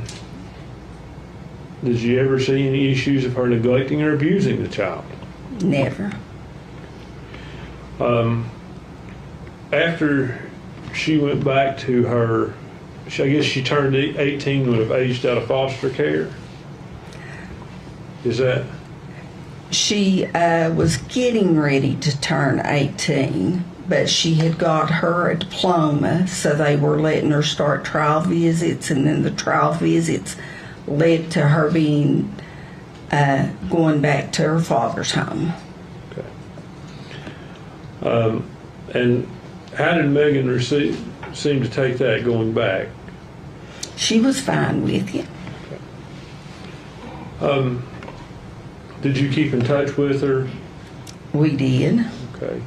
Up through, you said the last time you saw Evelyn was in September of 2019, right? Correct.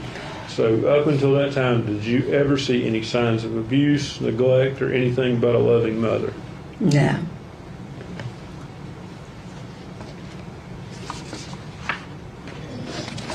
That's all the questions I have. Thank you, Ms. Scott. Nothing from the state. It should be released. From the state, yes. Yes, sir. Ms. Kite, thank you for your testimony today. You're released from your subpoena, man. That testimony that she was, by all appearances, a loving mother has got to be helpful for the defense if they're trying to make the jury believe that this was an accident, which it may be. That's still on the cards for us as we're trying to determine what happens to Evelyn. There wasn't a history of abuse. Nobody saw anything. I mean, there were a couple instances that I think were bad, but somebody getting a snapshot of my worst day as a dad. I'm not sure if you can make a full judgment based on a one incident. Okay, I just want to make sure you marked out. That's the first time they come up. Michelle, welcome to the gallery. Thank you very much. Congratulations on that yellow courthouse. Okay, how are you next? State will call, excuse me, Sue Whitson.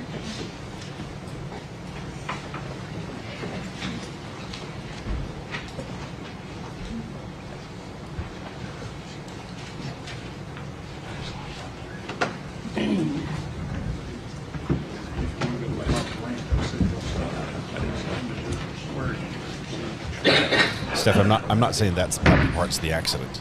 I'm saying we don't know how she died. We need to hear that evidence. The state has to prove premeditation in these charges. We haven't heard the evidence yet. So weird, son.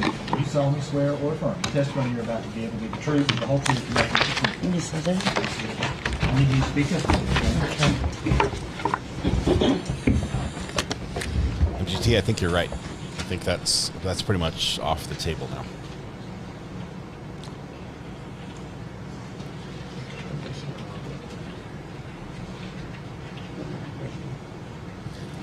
Selena K, thanks for your generous gift of 5 memberships. Ashley R, LLB, Be Kind Tiger, Smishkar, and Gary Shipley, the winners.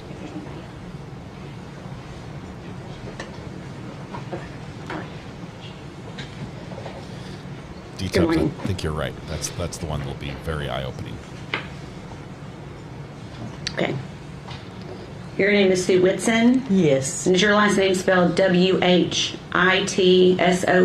Yes. Okay. Where do you live, Sue? In Elizabeth. Okay. And do you know Gail Kite? Yes, I do. Who is Gail Kite to you? She's my sister. Okay. And to your knowledge, has your sister taken in foster children through the years? Yes. Okay. And was Megan Boswell one of the foster children that came and lived with your sister for a while? Yes. And were you aware that Megan Boswell had given birth to a child named Evelyn? Yes. Okay. And were you aware that at some point Megan and Evelyn moved out of Gail's house and got their own place? Yes. Okay. And were you contacted by Megan to babysit Evelyn? Yes, I was. Okay. Do you remember how you were contacted by her? Text message. Okay. And did you actually babysit Evelyn for her? Yes, I did. Do you remember how many times? I think maybe 3 or 4. Okay. When you babysat, was it in your home or Megan's home? My home. Okay.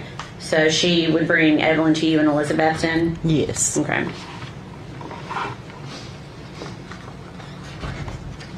Do you recall when you babysat? I think maybe last week of November or the first week of December. Okay.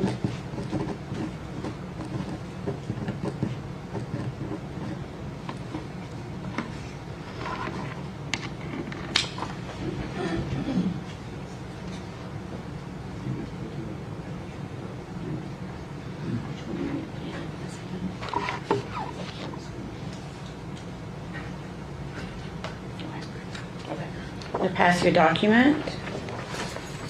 See if you can identify it.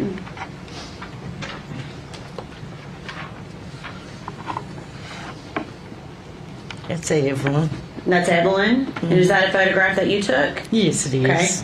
When did you take that photograph? I'm saying maybe about the second day I kept her. Okay. All right. Is that a fair and accurate representation of what the photograph looked on the day you took it? Yes. Okay. We request that be made exhibit number 89. This may be one of the last pictures of Evelyn alive. Cool, exhibit 89.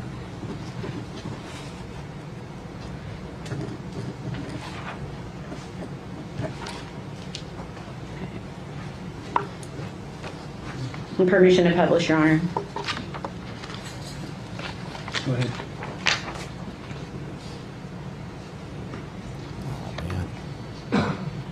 Look at those eyes. What a beauty. Well, I made it worse. I'm sorry? Usually a lot of Yeah. Doesn't want to do that for me. Okay. Is this the photograph we were just talking about? Yes. Okay, so that photograph would have been taken, you said you babysat her last of November to early December. Yes. So this would have been taken around that time. Yes. Is that right? Okay. And does Evelyn to you appear healthy here? Pardon? Was she healthy? Oh, yes. Okay. And was she walking? Yes. Okay.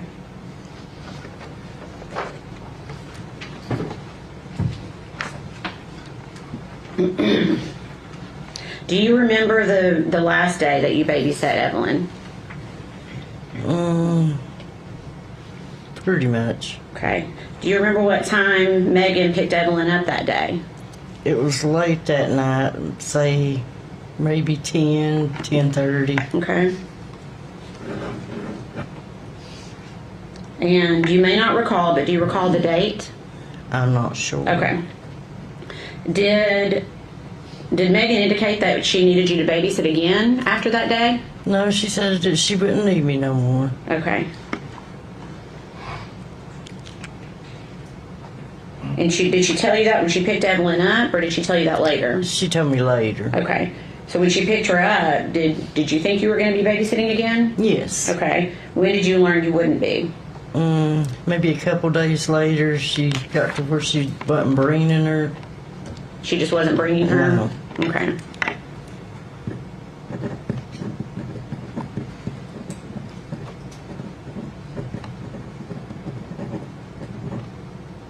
Okay. During the days that you watched Evelyn, did you have any concerns? Yes. Okay. What concerns did you have? She had a terrible diaper rash. Okay. When you say terrible, can you describe it, please? It was just really like sore looking, had marks through it, maybe scratches. It was just really bad looking. Okay. Have you kept other children Evelyn's age before? Oh, yes. Okay. So you feel like you've got pretty good experience Yes. with babies and toddlers? Yes. Okay. Did that seem more than the average diaper rash? Yes. And how? It was just, I'd never seen a diaper rash look that bad. Okay. Did you tell anyone about this? Yes, I called Casey Kite. Okay. Or Casey Salts. Okay. And you won't be able to tell us what Casey said, but what made you tell Casey in particular? She worked in a doctor's office. Okay.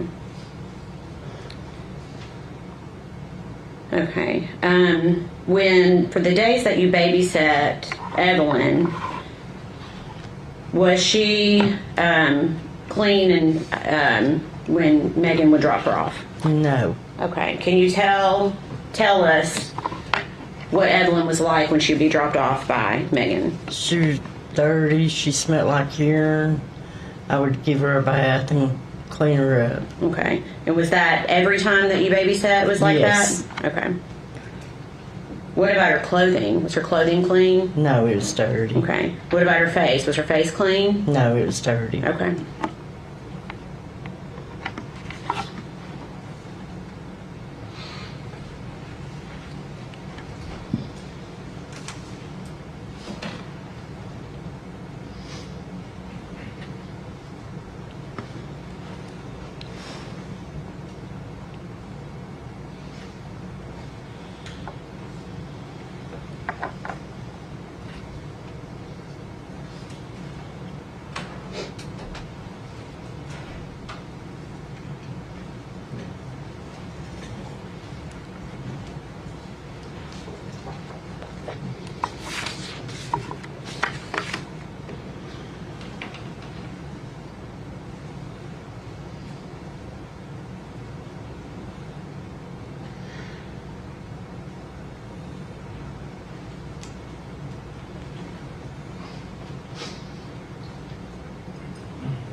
Pass the document to you.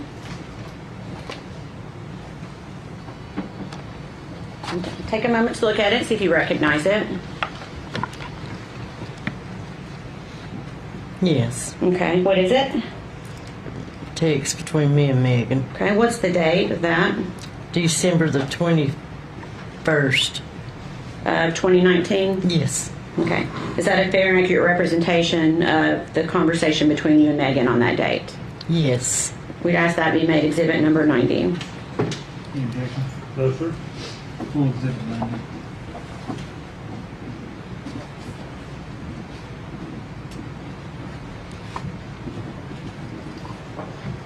Okay. Permission to publish, Your Honor? Okay. Before I put this up, do you remember discussing with Megan about payment? Yes. For babysitting? Had Megan paid you prior to this date? No. Okay. Why not? Did she say why she wasn't paying you? She was supposed to be in a custody battle with, I guess, the baby's daddy. Okay. Did she eventually pay you? Yes, she did. And how did she pay you? She put it in a mailbox and sped out. Okay. You said sped out? Yeah, sped in her tires. Oh, okay. Okay. All right, I'm going to show you this conversation. She peeled out. Threw it in the mailbox and peeled out.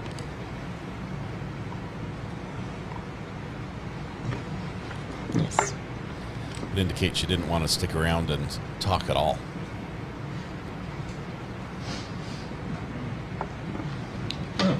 It's okay. Okay. So it wasn't me. That's okay. Okay. Can you see that okay? Get a little bit bigger. Let's see here. There we go. Okay. So we've got the date of December 21st, 2019, and you're saying to her, I don't know why you don't want to pay me. I could sure use the money. I'm broke, out of gas. Please pay me. I hope I didn't do something to make you mad. And what does Megan say to you? She said, I'm sorry. My baby's daddy is taking me to court. I guess that's supposed to be a lot of problems lately. I'm on my way. I'll put it in your mailbox. Okay. And then what does she say after that?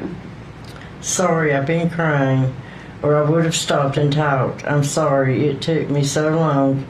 It just been a process, and he has temporary custody of her. I've not gotten to see her in days. Okay, thank you. Okay. So you please answer any questions that the defense might have for you, okay?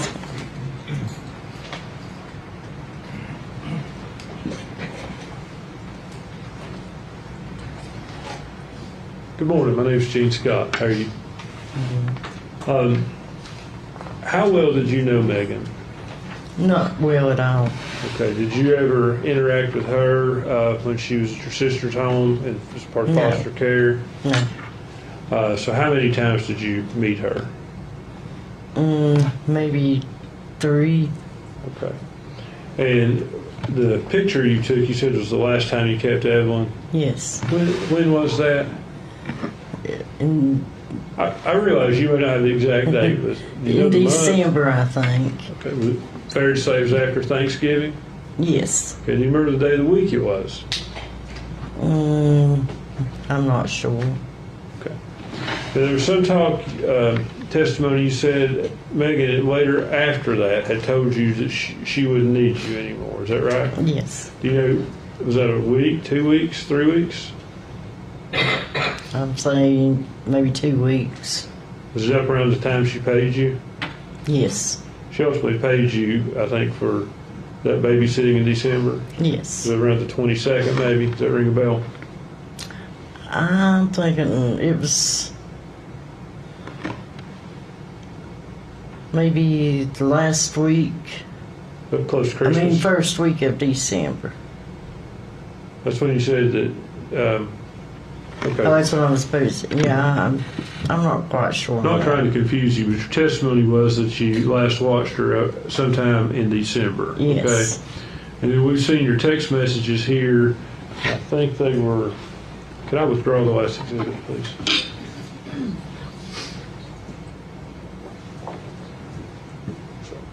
December the 21st is when you texted her asking her about the money. Okay. So would it have been after that she told you she wouldn't need you any further? It could have been. Okay. Thank you, ma'am. Your Honor, can we have just a moment? Yes.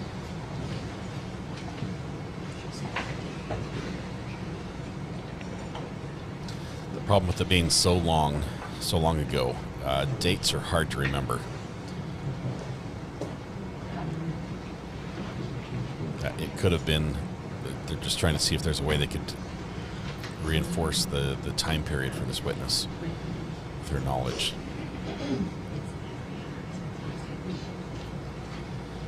I've not seen Ethan, and I've not seen Hunter yet on the stand. I'm not We sure. don't have any other questions, Your Honor. I'm not sure if either are going to testify. Yes, sir. Ms. Whitson, thank you for your testimony. Your release from your subpoena, ma'am, Ms. Lee.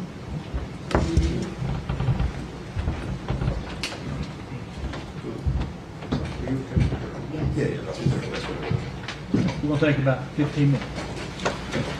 With that, we get a morning break before the next witness.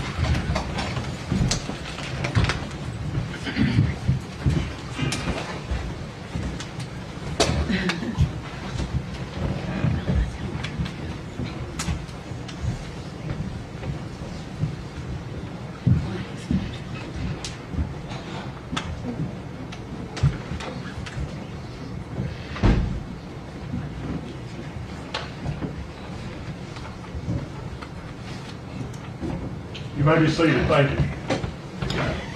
We had reset 15.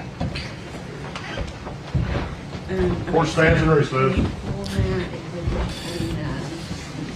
You can be seated or stand for the next 15 minutes. The judge walks out.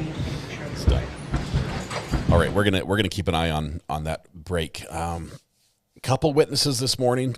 We had the continuation of the friend first thing in the morning, and then a series of individuals who were connected either through friendship or through close or distant connection to Megan.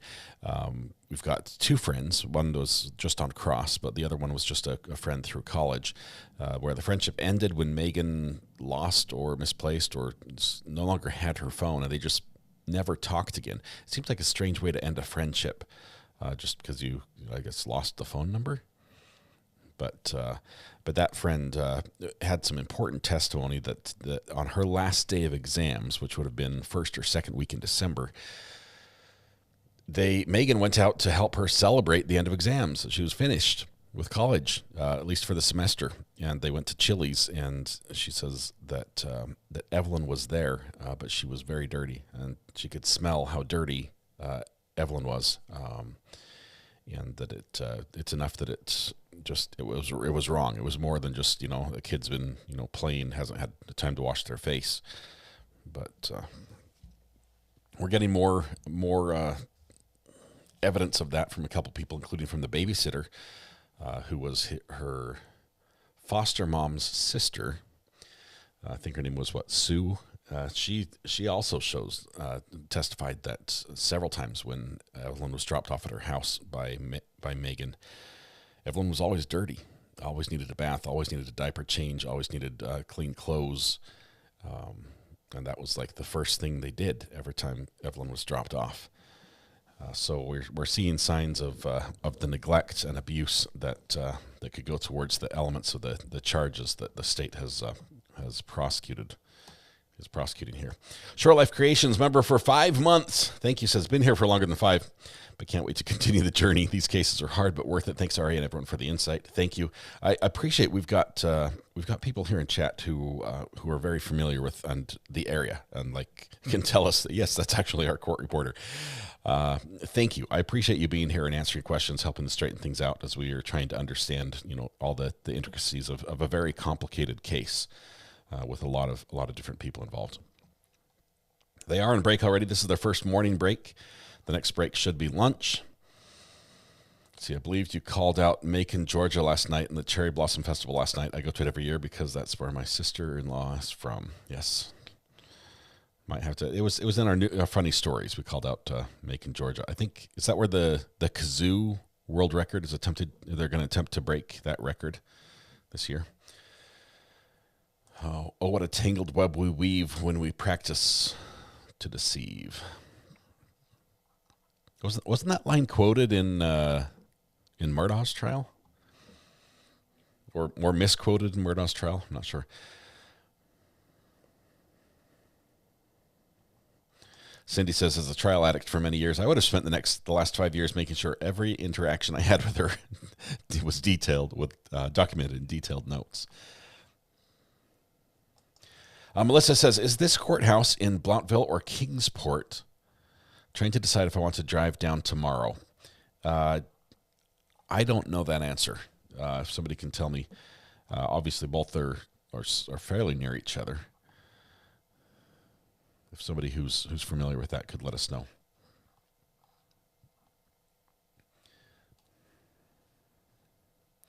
Lots to learn. It sounds like there still is a memorial of some sort at the church there for Evelyn that is still being kept up in some way. I'm not sure if it's just a collection of balloons and flowers and teddy bears, but it sounds like there's something there. It's in Blountville. Thank you, Bug Dugger. Appreciate that. No, you have not missed Hunter or Ethan. We keep expecting them to come up because many witnesses have referenced them. I expect when Ethan, if Ethan is brought to the stand, that he's going to testify that he basically never had Evelyn with him. When he was out of state.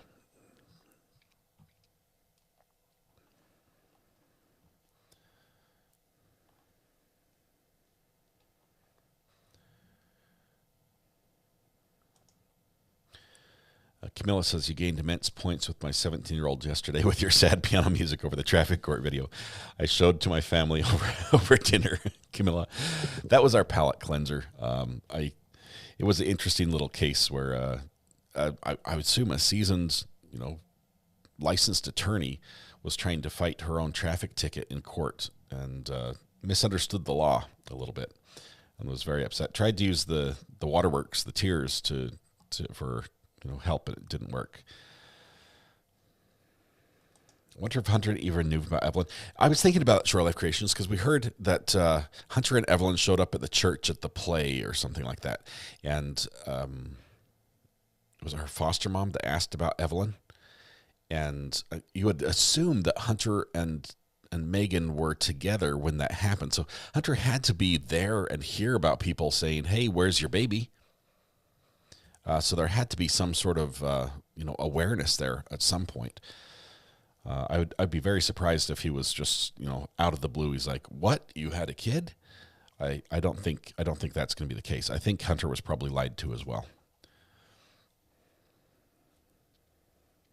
The defense is trying to make it late in December to fit the narrative of one of them rolling over on her, or that Hunter did it. Cindy, that's a good observation.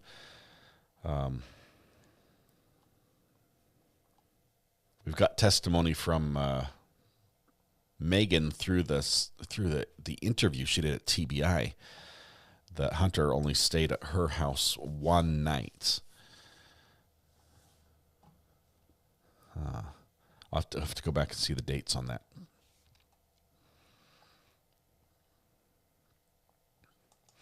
Did he know he wasn't the father before the trial? I don't know when he found out. It might have been through investigation, through DNA tests. Megan showed him pictures of her.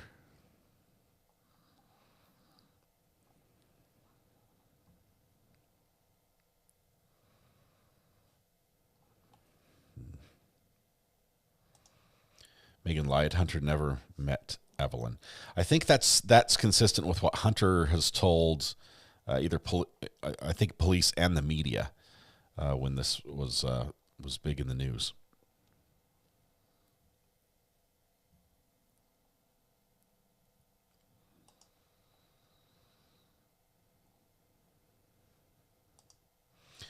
My daughter, the paralegal, showed the not a verdict to her law office at lunch, and they had a big laugh over it. That was from earlier in the week, Wednesday, day one. I think that's when that happened. during our that was our palate cleanser as well. I thought someone testified to seeing all three of them together. Am I wrong? A green-eyed cat. I don't recall anyone saying that Hunter and Megan were seen with Evelyn ever. I have not heard that yet. Possibly Ethan and Megan. I'm sure that those were together. I mean, she was born in 2018 and went missing in 2019. So.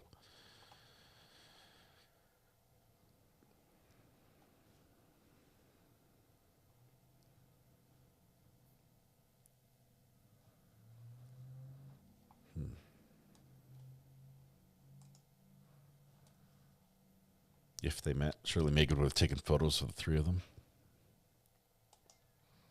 She sounded like she was the type to take photos. And she had, I mean, Instagram. Instagram is a social media platform, and she was on that a fair amount from the amount of text messages we've seen from her.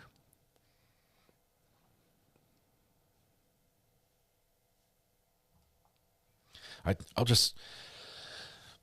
One thing that's sticking out to me with every witness, for the most part, we're hearing that Megan was a loving mom, that she was devoted, that her life sort of revolved around Evelyn up until when it didn't, right? So it was everything was good, and then suddenly it was bad, and that type of sudden switch. I realized it matched, time-wise in chronology, right when Hunter came on the scene, or right in that time period is the time in question.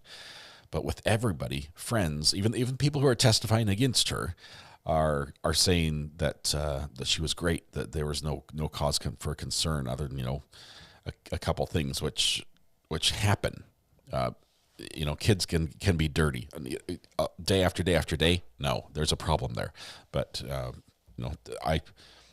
I imagine most people have had a morning where just things didn't go right, and the kid needs a diaper change on the way to the babysitter, and you're eating late breakfast and the applesauce goes everywhere, and you're like, I'm sorry, I'm late. Here's my child. Thank you so much. Please, I'll give you a tip. Those things they're excusable, but every day, that's a red flag for me. That's a huge red flag. But with her. With so many people saying that she was a good mom, it does fit the defense's story that this could have been an accident. Now, I think the accident would be, and this is terrible to think about, I think there could have been an accident that involved an injury. It could have been abuse that created an injury, where Evelyn was still alive, but if anyone saw the injury, it would have been a big problem for Megan, and that might have led to everything else. I don't know. It just seems strange to hear everyone says she was so devoted and so good and always had Evelyn with her, and then suddenly not. The Emmy is probably going to clear up a lot of that, and I'm hoping he doesn't, because that's going to be terrible testimony, but I'm afraid that he will.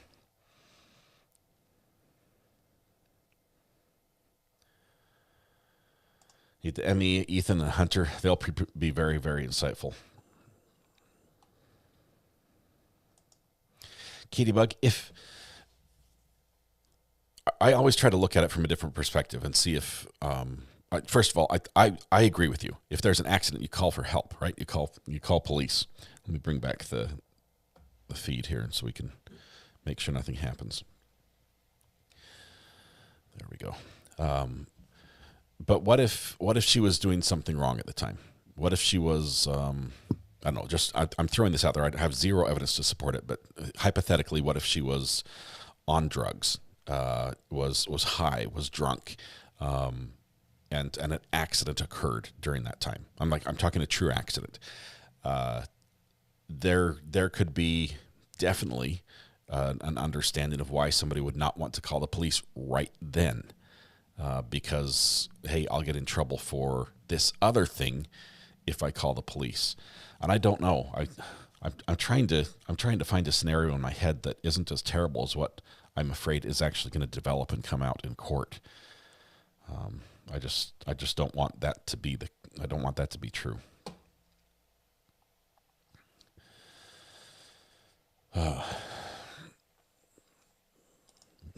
Super T, thanks for liking the podcast. It was a lot of fun.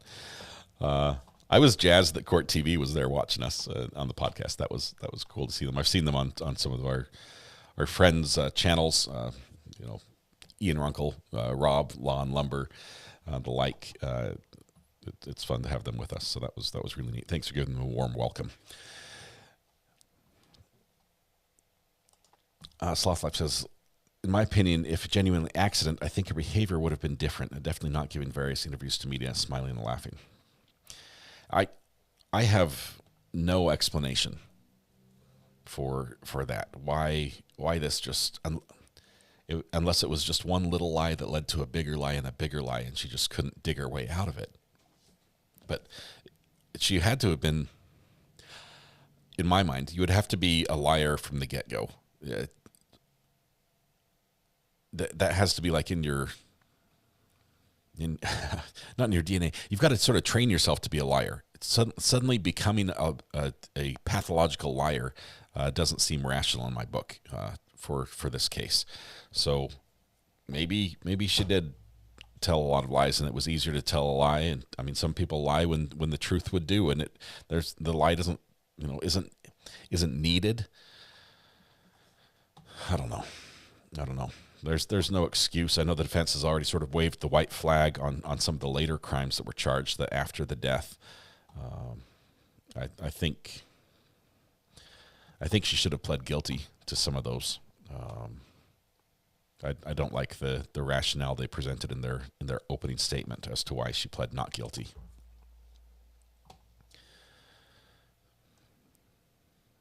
Sloth Life, thanks for staying up and watching it live. All the way from Scotland. Amazing. Thank you for hanging around. I'm sorry about messing with your sleep schedule.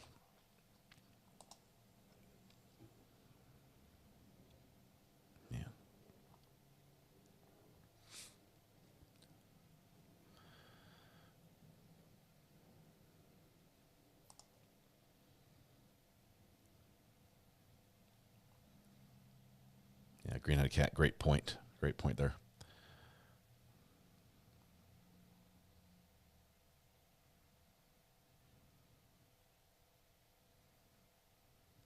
She lied to everybody. She lied to the police. She lied to her family. She lied to her friends. And the tragic part is, I didn't know these facts before, but it seems like everybody who was close to her was reaching out and saying, "Hey, how's Evelyn? When can we see Evelyn next?"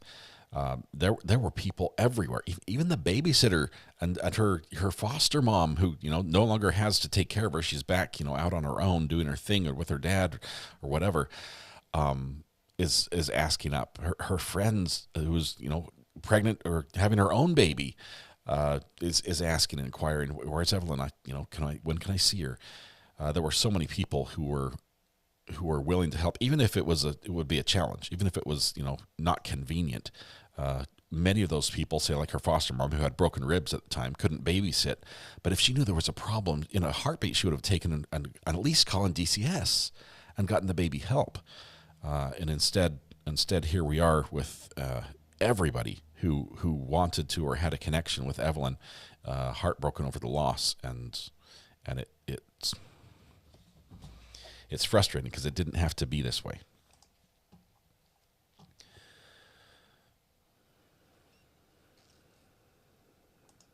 Where's her emotion of not having her baby?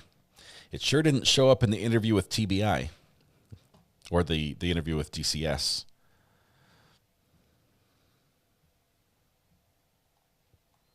She's like, "So what are you going to do? Like Amber Alert or something? What's next?" Yeah, that was cold. That was cold.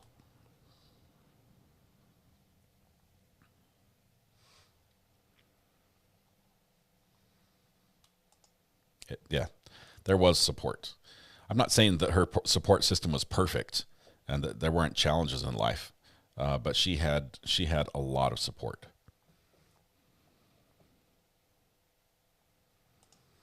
Yeah, I'm not excited looking forward to those. I'm not looking forward to those coming out. I have not watched any of them. I remember vaguely this case right as I moved to North Carolina. I remember hearing about this, but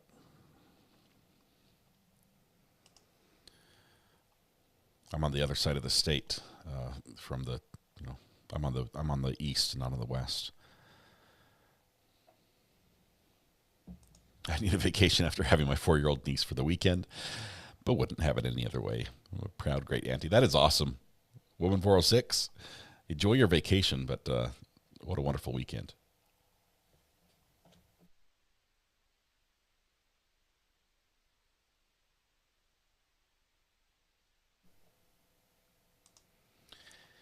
Hanky Panky, I'm with you. We sort of need to put that together. It's starting to shape up. We're starting to hear all these dates, the text messages, the accounts of when each person last saw Evelyn. We know the family, like her dad last saw Evelyn right around Thanksgiving, I think the 26th or 28th.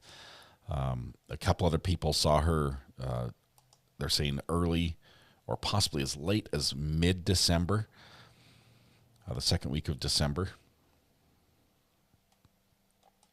When do you think the ME will testify? I think towards the end.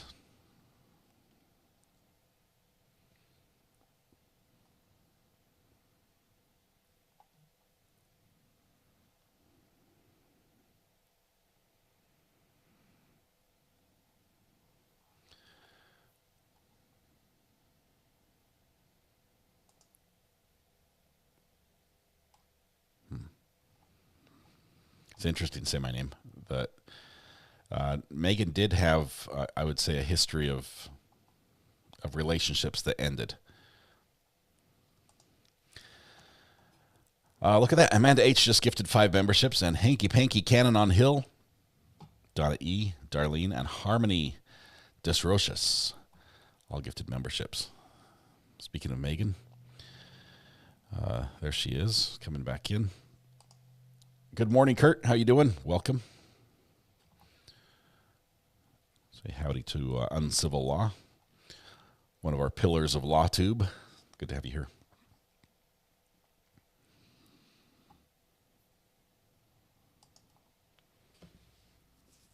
All right, that was the conclusion of our morning 15-minute break. We're now going to be hopefully here till lunchtime. I believe that she has court-appointed lawyers, that these are public defenders. I have not heard anywhere different, but if somebody does know and can verify, I don't. It would have to be our family that's supporting her. I don't think she independently has the finances to pay for that.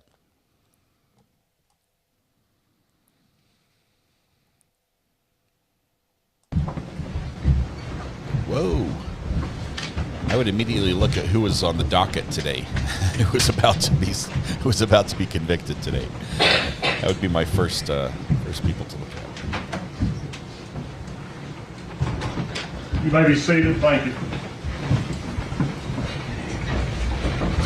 Right next one. This day we'll call Erica Stacy.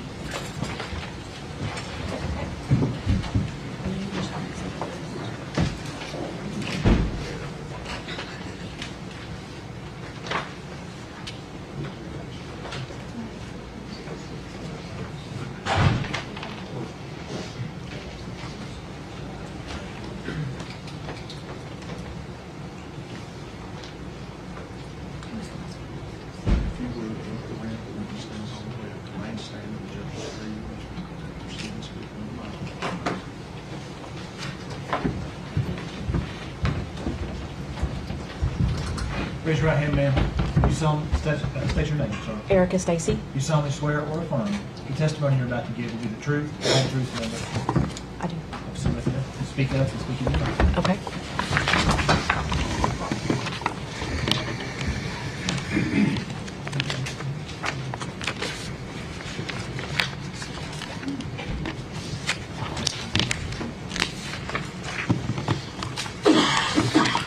You ready? Okay. Good morning. Good morning.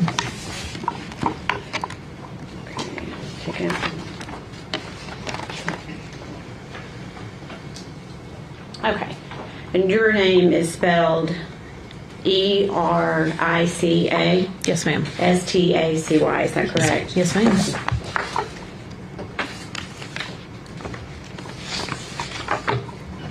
Miss Stacy, where do you live? Kingsport, Tennessee. Okay, and do you know the defendant, Megan Boswell? I do. How do you know her? She dated my son, Caleb. Okay. And do you remember when they dated? It was spring of 2019. Okay. Do you know how long they dated? 2 or 3 months. Okay. Is And Caleb the during daddy? that time, did you get a chance to meet Evelyn? I did. Okay. Can you recall how many times you met Evelyn, like in person, face to face? It was a handful of times, probably no more than 10. Okay. Did you have a relationship with Evelyn? I feel like I did. Okay. What was your relationship like? I mean, I would see her when she would come to the house, and her and Caleb were hanging out. Okay. So, what city did you say you lived in? Kingsport. Okay, so she would come to your house in Kingsport? Yes. Okay. During those 10 times-ish that you said you thought that you had seen Evelyn in person, was Megan always with her? Yes. Okay. Was there any time that you saw Megan where you did not see Evelyn? Yeah, but let me ask it this way. Before Thanksgiving of 2019? Hey, Kurt, be nice to the witness. Okay. No, they were pretty much connected at the hip. Okay, so every time you saw Megan, you saw Evelyn? Yes. Okay. To your knowledge, personally, did Megan ever allow anyone to babysit Evelyn? Just family. Okay. Did you ever babysit Evelyn? No. Okay. Did you ever offer to babysit? Yes. Okay. So you said did you say they were together just a few months? Yes. Okay. When they broke up, did you continue your relationship with did. Megan? And why did you do that? I wanted to help her. Okay. Did that include Evelyn? Yeah. Okay.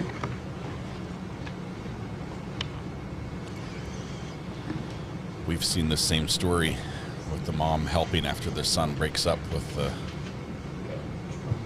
girlfriend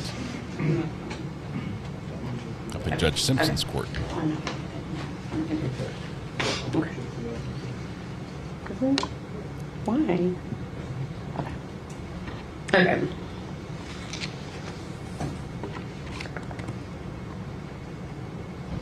Okay, do you remember Megan bringing Evelyn to your house in September of 2019? Yes.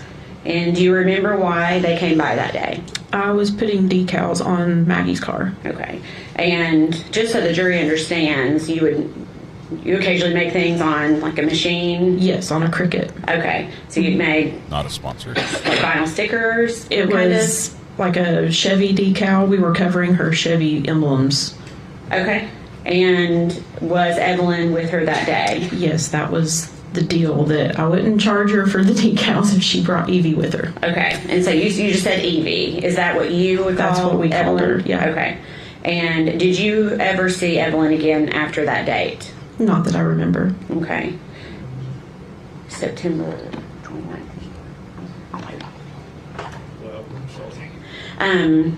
Do you remember seeing Megan again in November of 2019? Yes. And do you remember why you saw her then? I made Evelyn birthday shirts. Okay. And a gift for her birthday. Okay. And was that something you also did on your Cricut machine? Yes. Okay. Were you aware of when Evelyn's birthday was? It was November 21st, I believe. Okay. So this would have been for her first birthday? Yeah. Okay. And did you meet up with Megan to get those things to her? I think she come by the house to pick them up. Okay. Did she have Evelyn with her that day? No. Okay.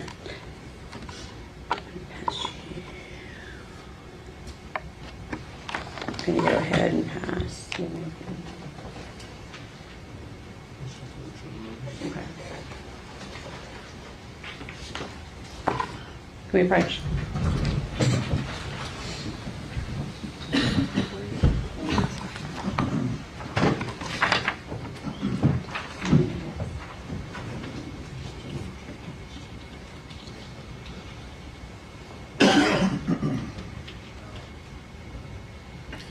It sounds like these approaches, the prosecution and defense are communicating with each other, and they know where there will be objections.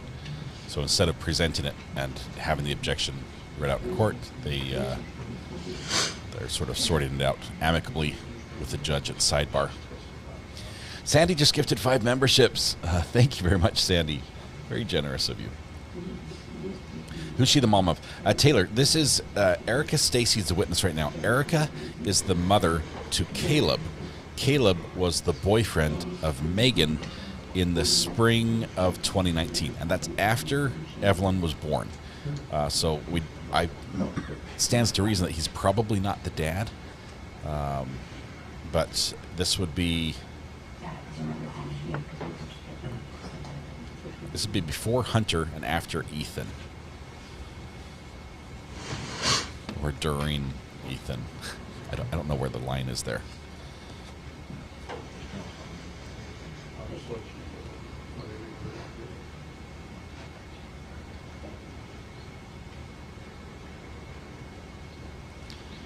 We've now heard the names of 3 boyfriends in this case. Not sure. We know Ethan was not Evelyn's father. Don't know about Caleb, but I'd reckon that he was not, based on the timeline, and we know that Hunter was not. So there could be a 4th name that comes up.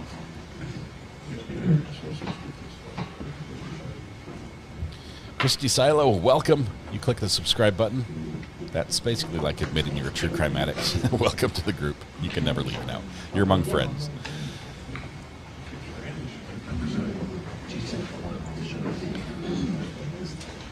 Shore Life Creations also gifted 5 memberships. Welcoming new people here. Thank you.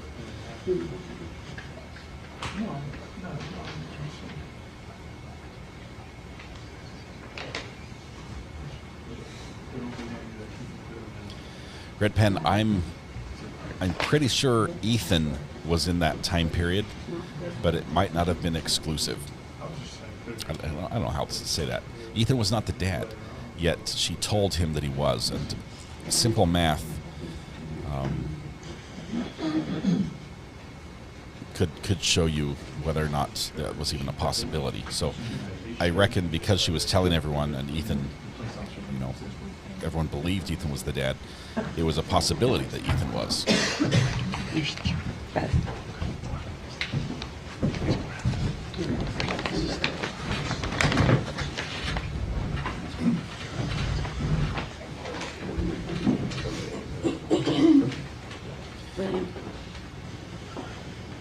It's possible we don't find out who the father was. Remember, she was put in foster care while she was pregnant, and it might be related to how that went down.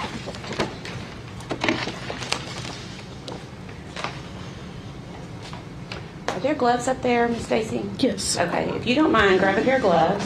Okay. This is physical evidence. Okay. Sounds like we're getting ASMR today as well.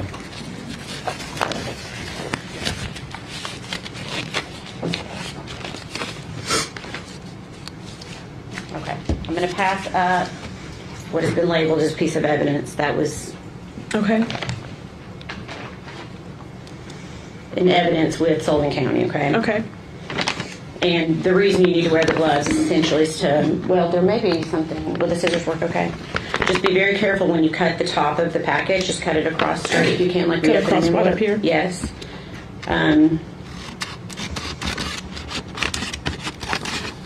Strange to see a lay witness opening evidence. And then, yes, if you can go ahead and just take out what's in the envelope, and don't show it to the jury yet, but see if you can identify that. Yeah. Okay. Can you tell me what it is? It's the shirt that I made for Evelyn for her birthday. Okay. Your Honor, I guess at this point we would ask for it to be made Exhibit 91. One moment. For identification.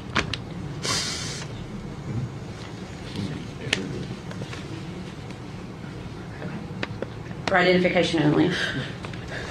Okay. So not entered as evidence. The jury would not be getting this back.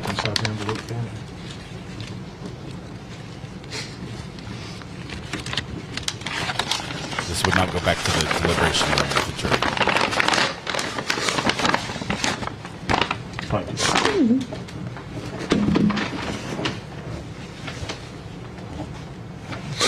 I believe she was found in a purple onesie. Erica, because of the rules, the way the rules are laid out, we can't yet show that. But I'm going to ask you, if you could, to please tell the jury what it looks like. It was a blue long sleeve shirt that had the yellow baby shark on it. That was her favorite one. Okay. And did you put anything personalized on it, or? It just talked about it being her first year, her 1 year birthday. Okay. Okay. And you personalized that for, like, you had put that on to the, okay. Yeah. Okay. All right, I'm going to pass you, again, we're going to do the same thing. This is the last one. Okay. Okay. We know that clothing belonging to Evelyn were found in another couple locations. And again, just be try to take care and cutting it if you can. This was not found with Evelyn's body. That was different clothing. So this could have been in the shed. It could have been in the house. Pull it all the way out. But I don't think it's store-bought. Yes, if you can identify it without pulling it all the way out, that's fine. I want to see if you recognize it. Yeah. Okay, you do? I know. Okay. Can you tell us what it is? It's a baby shark blanket that I had put Evelyn's name on in pink glitter. Okay. And is that also what you had given to Megan for her birthday? For Evelyn to wear for her first birthday, or to have for her first birthday? Yeah. Okay. And what color did you say what color the blanket was? Blue. It's got the baby shark characters on it. Okay. Your Honor, at this time, we'd ask that to be offered as Exhibit 92 for identification only.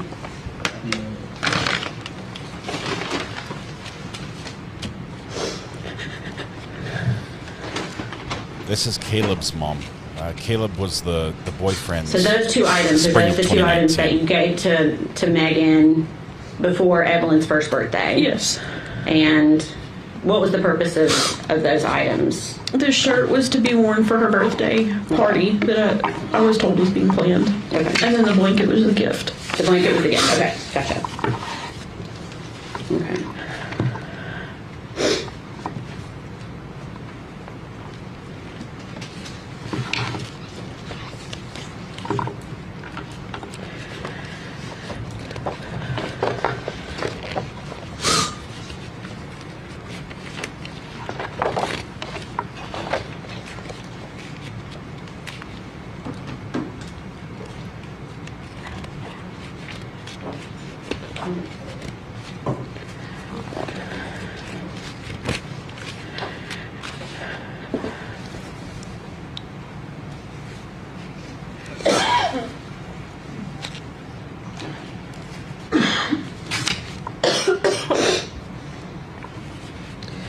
During this time that you were around Megan, did she ever say anything about Evelyn that surprised you? She would always say that Evelyn was mean as crap. Okay. And is that the word she used, crap? No, she would say mean as shit. Okay. Did she say that more than once? Yes. Okay. And that would have been around the time that Evelyn was a year old? Yes. Okay. Why did that surprise you? I was raised, you just don't say that about a child. Was Evelyn a mean baby? Not that I ever saw. Okay. What type of baby was Evelyn? Very happy, very smiley. Okay. And do you recall trying to reach out to Megan to continue to try to see Evelyn again? Yes. Okay. And would Megan respond to you? She did for a little bit, and then there was a time that she didn't respond. Okay.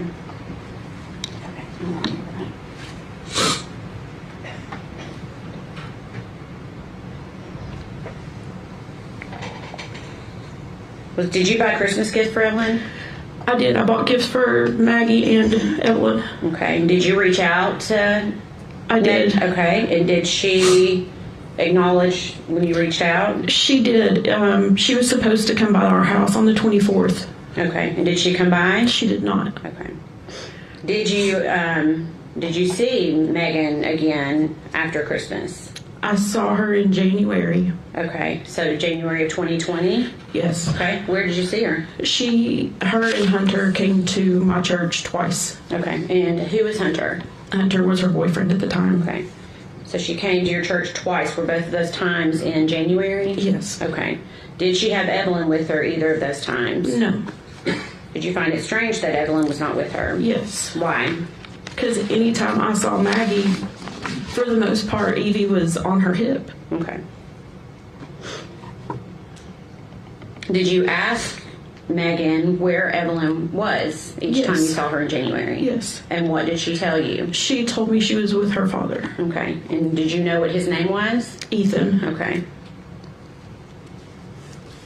So the witness saw Megan. Do you remember when you January, saw them at church asking Megan what Evelyn thought about Hunter, Megan's new boyfriend? Yes. What did she say? That they had not been around each other. Okay. Did you ask that question both times that you saw her? Yes. And what did she say? That they hadn't been around each other. Okay. When you saw Megan at church those 2 times, did she ever seem to be upset about Evelyn not being around? No. Can you describe her demeanor? She seemed happy. Okay. Did she ever verbally express worry for Evelyn or her safety? No. Okay. Did she give you any indication that anything was even wrong with Evelyn? No. Okay.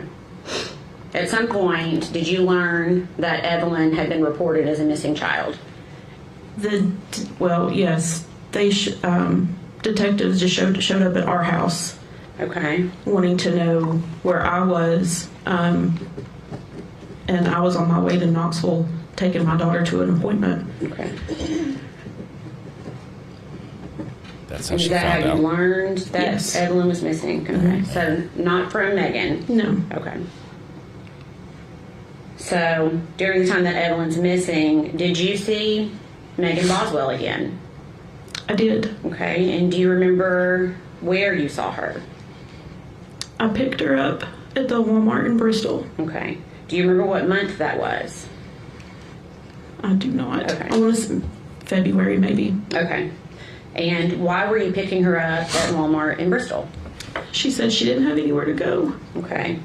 And I thought maybe she would talk to me if it was just me and her. Okay. Because you felt like you had that kind of relationship? I did. Okay. What was your purpose in talking to her that night? To see if she could tell me where Evie was, who had her. Okay. In front of the Walmart. And are you doing this while you're driving Yes. with her? Okay. I'm assuming you asked her those questions I did. when you got in the car. What was her response to you about where Evelyn was? She didn't know. Okay.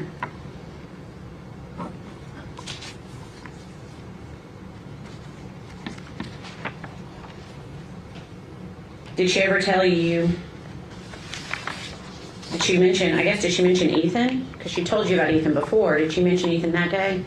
It was that Ethan had her. Ethan had quit answering her calls, her text, wouldn't answer the door. Okay. What was her demeanor in the car that night? Emotionless. Okay. Can you tell me what you mean by that? There was nothing. Like most answers were, I don't know, and there were no tears. There was no frantic, what I think I would have been had my child been missing. There was none of that.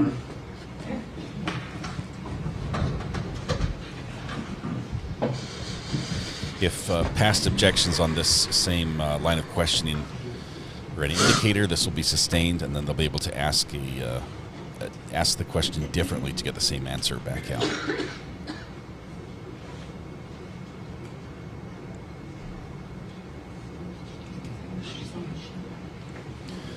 What we know about Megan going into foster care, just to set some rumors aside, is that at that time period,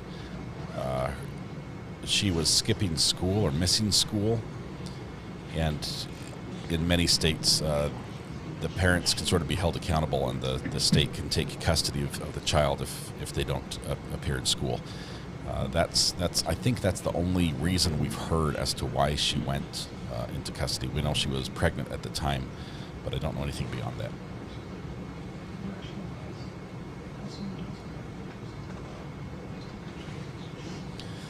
Judge does not want speaking objections. The jury, I guess the jury room is a bit of a walk.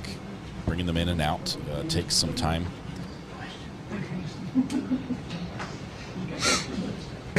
Overruled. Overruled. It's allowed.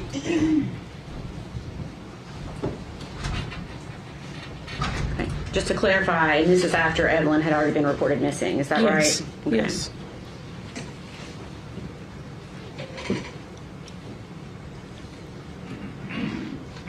During the time that you knew Megan, do you feel like you got to know her fairly well? As best as I could. Okay. So that would be from the time she started dating Caleb. Mm-hmm. Okay. And you said that was in spring of 2019. Is that right? Yes. Yes. Did you see Megan on the news interviews that she gave? I did. Okay. Did you watch those interviews? Of course. Was the Megan that you saw in those television interviews the same Megan that you knew? No. How was she different?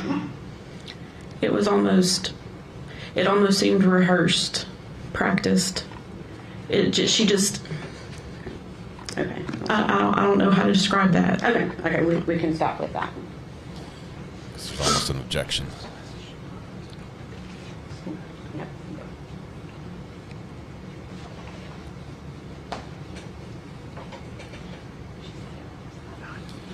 That's when our subconscious picks up on clues where people don't appear to be telling the truth.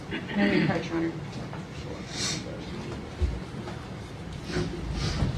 It's possible we may now get to hear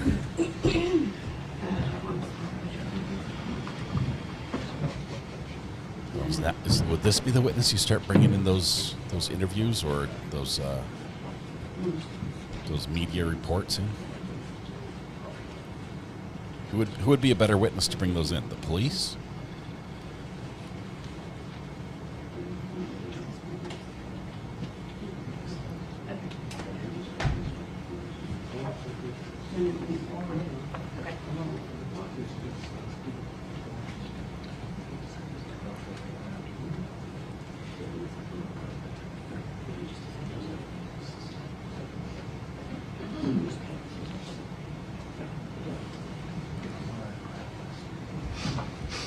I think they're gonna subpoena a reporter. That doesn't go very well. Stacey, give me just a second. Okay.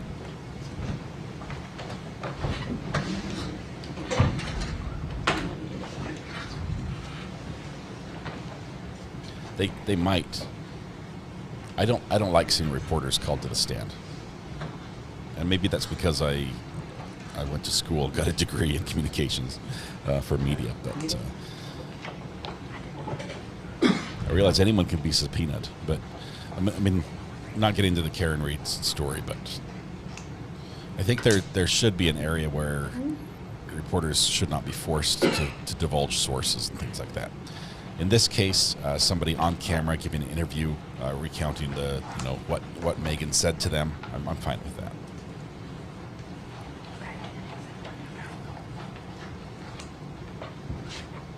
It's the best major ever because there's so little math involved, I bet.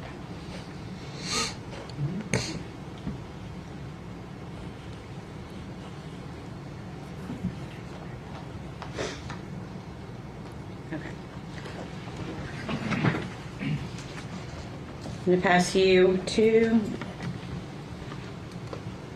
papers.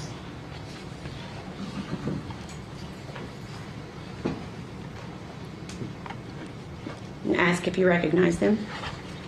I do. Okay. What is it? It's messages between myself and Maggie.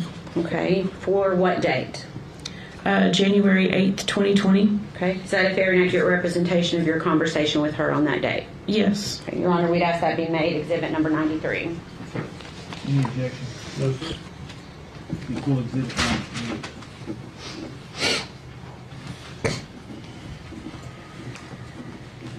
This was about the time her stories became unraveled, right? Early part of January.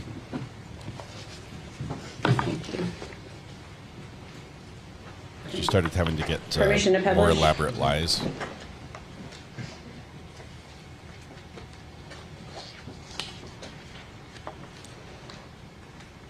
Okay. First one. You stated, I've been worried to death about you. Are you okay? Why did you send that message? I mean, that's right in the midst of people looking for Evie. And I hadn't heard from her. Okay. So Evelyn had not been reported missing yet at that point. So then that was if I've not heard from her, because we talked quite a bit. Okay. And then you asked her, did you and Evelyn have a good Christmas? And what did she say in response to you? She says we did. Did we read all of that? Actually, that's not verbatim.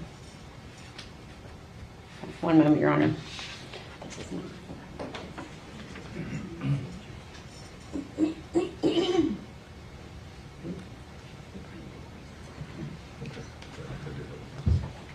We approach.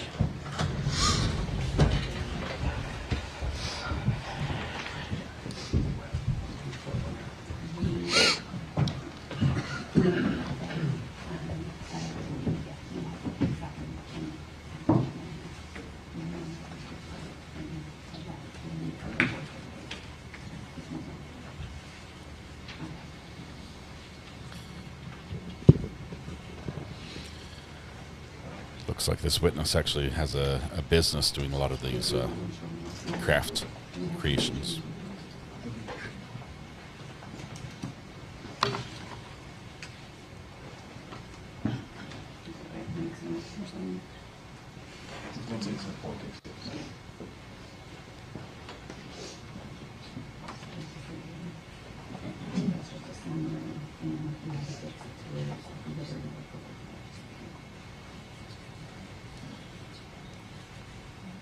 A lot of tissues there being used by the defendant.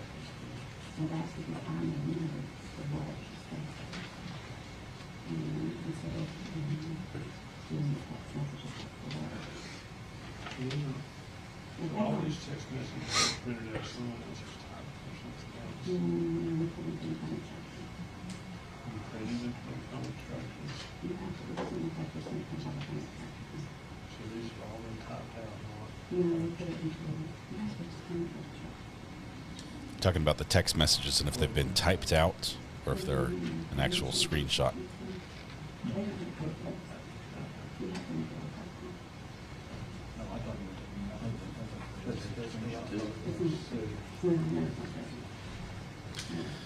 And all today has been friends of Megan, as well as sort of like her extended family. Everyone stand, please. All rise. We've had a couple friends, a friend from college. We've had the friends that was testifying yesterday. She was first. We've also had her foster mom's sister. I'm trying to remember who else has happened today. All of the people are people who had some interaction with Megan at the time and had some connection with Evelyn. Had met with Evelyn, had known Megan both before and after Megan and Evelyn went missing. Can we get a proffer?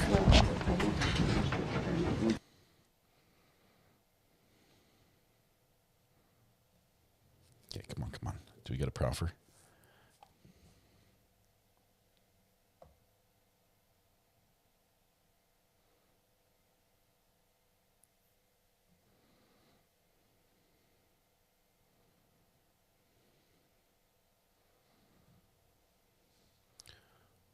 Why are we not getting this?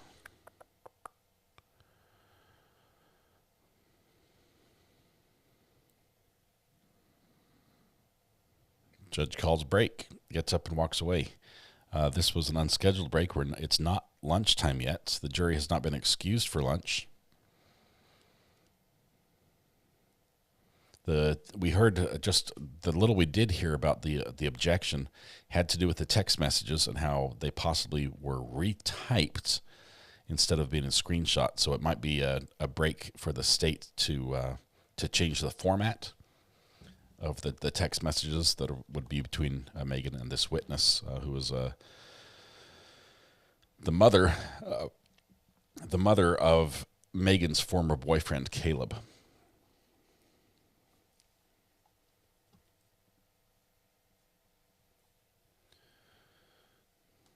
Mimi, Grizzly did a deep dive on the baby's bio daddy. It wasn't a name recognized from the trial. I don't remember the name either. It might not be brought in, and it might not be important specifically, other than the fact that we need to know, possibly from him, that he also didn't have Evelyn at the time in question.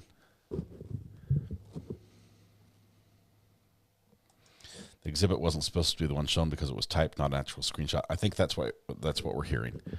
It's not the best form of evidence because it's been recreated.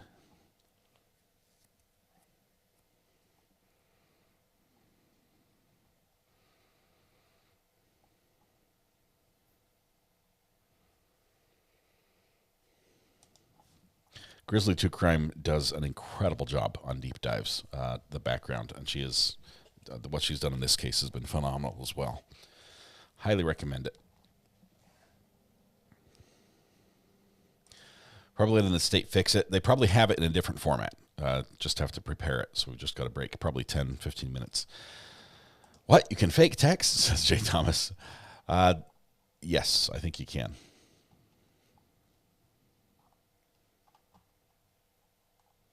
Although Celebrate should tell all.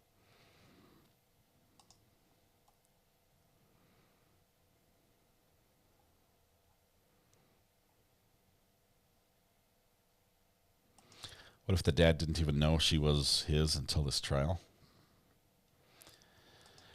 It's possible.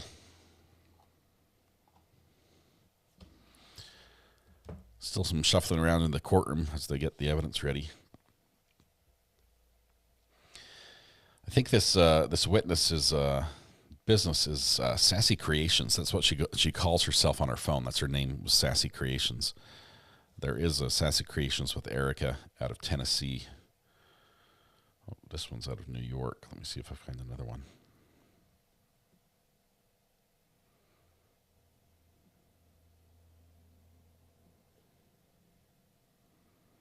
So Erica's spelled wrong. She said she was putting vinyl stickers on Megan's car. And she said, I'll do the stickers for free if you bring Evelyn. Let's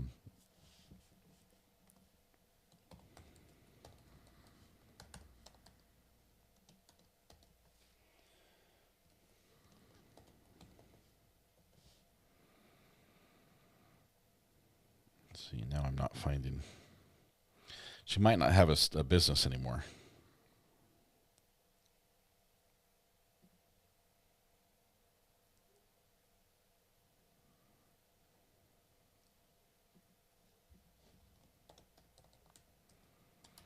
There was a time when I nearly bought a Cricut printer or cutter. One more failed business idea that I had. I've got a list of them. Is it Sassy E Vinyl Creations?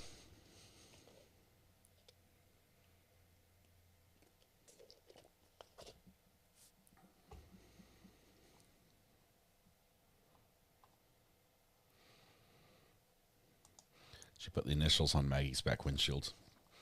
I'm thinking she probably did like an Instagram thing as well. Wasn't that all the rage? Put your Instagram name on in vinyl on your window. Thomas, good morning, good friend. Sorry, that was a low blow. Welcome. Thank you for gifting 5 memberships. Thomas is my podcast partner. You need to watch the podcast from last night. It was funny. It started late. I won't tell you why, Thomas, but it was a lot of fun. Thank you very much.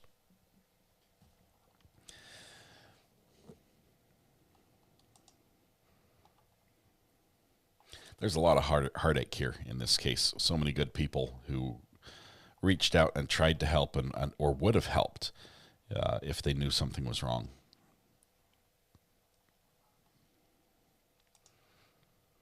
You can do a lot of cool stuff. I've heard you can cut paper and you can cut vinyl. Is there anything else?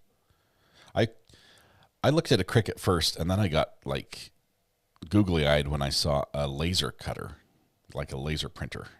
Not like laser inkjet. I'm talking like an epilogue or something like that.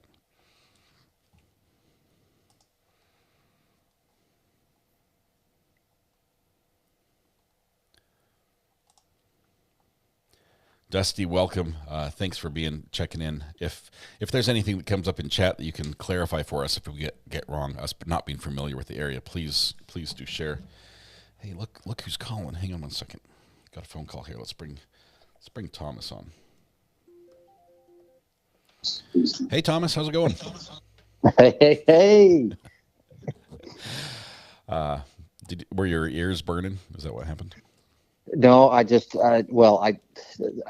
the memberships. I've got you on the TV and I can't chat. So I wanted to say thanks to those that have had made some comments, and there was a few questions in there. And yes, I am just now getting over my pickle hangover from it was sabotage. It was sabotage is what happened last night. Yeah. You got the shorthand on that one. I apologize. It was terrible. I threw it all away. But Scott and Amber know. For those that watch the show, I sent a screenshot. I've set an alarm for increments of 5 minutes on Thursday evenings to make sure that 6 of them in a row. Yes. Yeah. Oh, that was so much fun. I really, really had a great time last night. That was awesome. That's cool. I loved it as well. Thank you. If you missed the podcast, please do go back and watch it. It's a lot of fun. You'll laugh, especially if like a case like this is hard for you and sort of weighs down the heart at the end of the day. It's worth spending about an hour with us on the podcast and having just a lighter moment. So, Thomas, I appreciate that. Yeah, absolutely. I did. I saw a comment. I forget who it is. I wish I remembered the name in your chat. It said the podcast made yesterday a better day.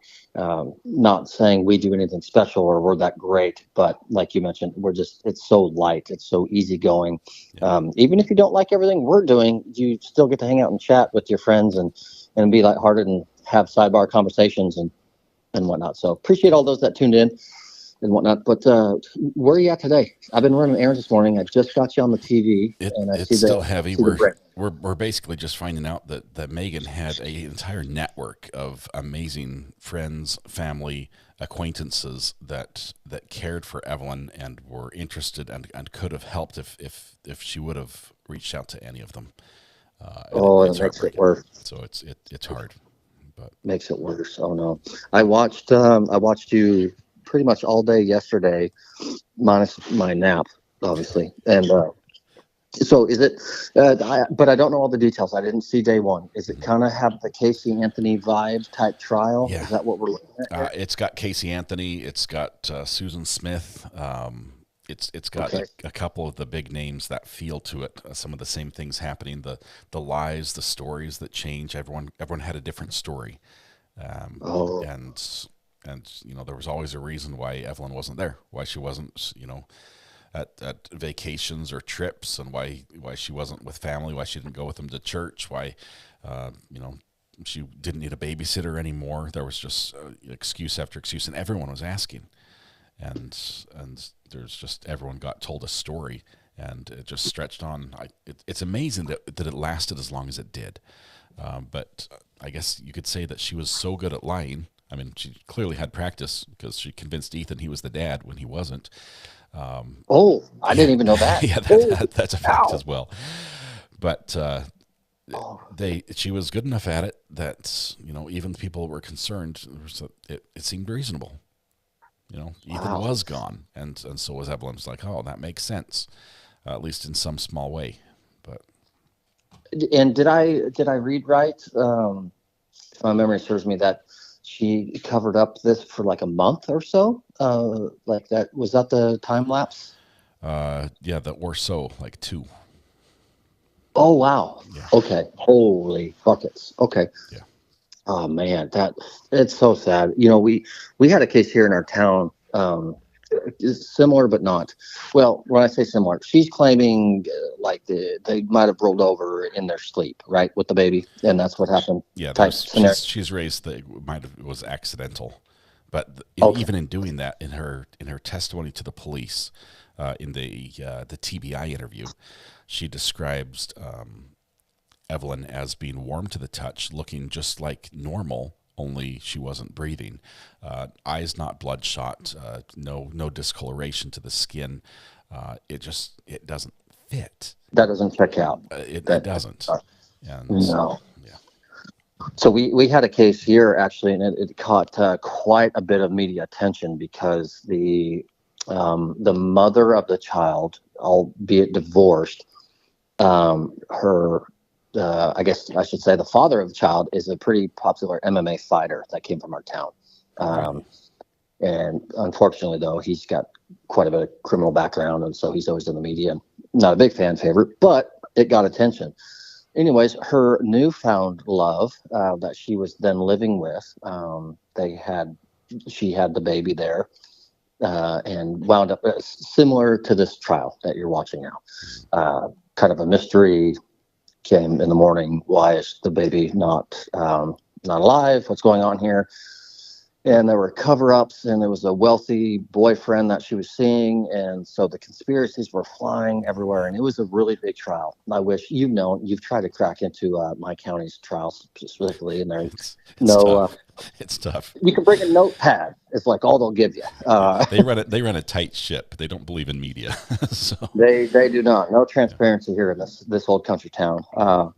But it was very similar to this. But ultimately, they did find the boyfriend guilty of, I don't remember the charges, but he was responsible. They found out. So he got sentenced and shipped away. It was a big deal because he came from a very wealthy family. He was a pretty liked guy. But unfortunately, there was, I don't really know the truth. And a lot of people still feel like they don't know actually the truth. Yeah. But all we know is a youngster lost their life that should never have been, and it's so sad. Hate to see it, but yeah, the jury can reach a verdict, and then we could still at the end of the day feel like there are pieces of the puzzle that we wish we knew that would complete the story, and we'll either the people that we think know aren't going to tell, or the people we think know don't know. And sometimes it's just left with a question mark over some of the moments, and the calendar isn't filled up, and we don't know what happened or what the actual day was, or something like that. But that's a great point. Following you for the last 2 years, I'll make it quick. I see there's motion on the camera here. I've learned so much about our justice system that I did not know prior. And what I've learned the most is when there's obviously a victim involved in trial, and we say justice for the victim and their family and whatnot. So often justice doesn't feel served because there's so many unanswered questions. Even if the person's found guilty, they're sent away, we still have questions. And I think that's the hardest part as a viewer. But I can't imagine being a family. So I see court's back, so I'll let you run. Thomas, thank you. Appreciate it, my friend. We'll see you. Bye.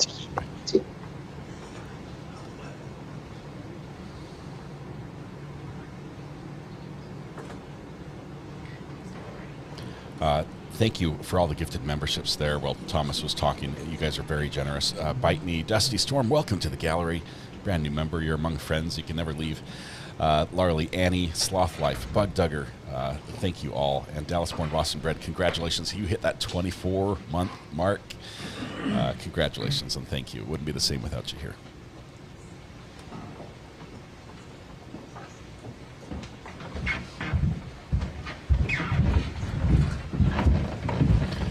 Sounds like the jury's is being brought back in. Oh no, that's Megan. The jury would be next, or the witness first.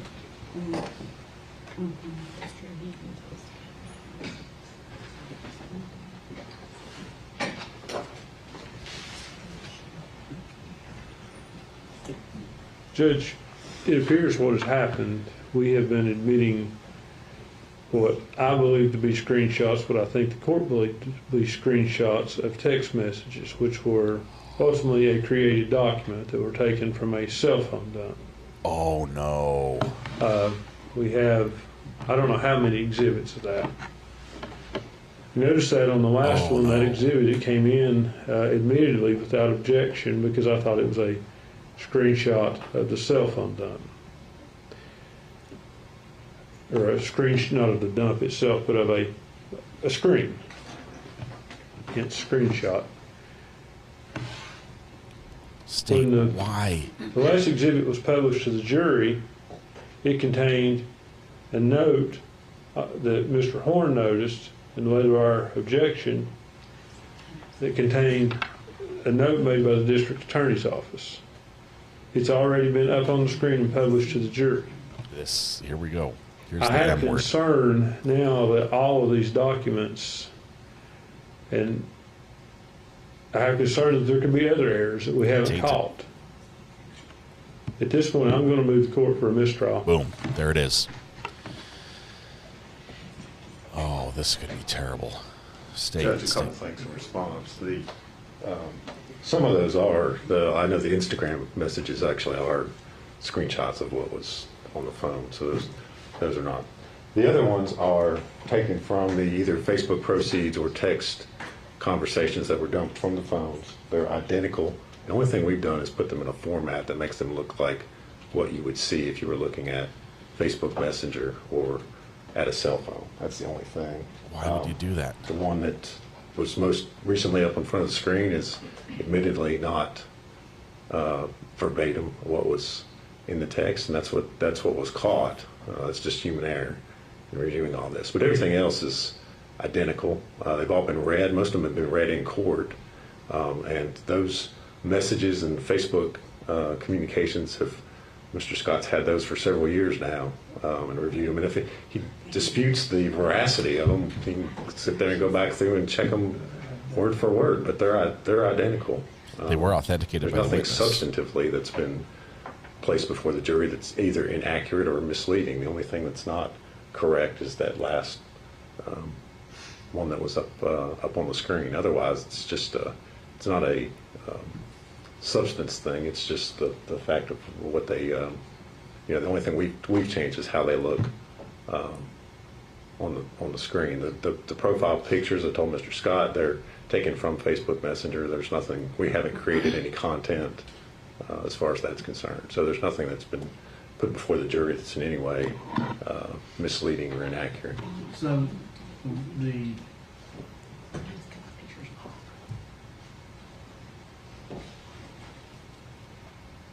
raw data was from the cell phone. Correct, from the forensic extraction, yes.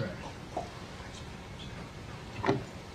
And those were placed in, basically, you made a demonstrative. Correct. Evidence. But admitted that as evidence.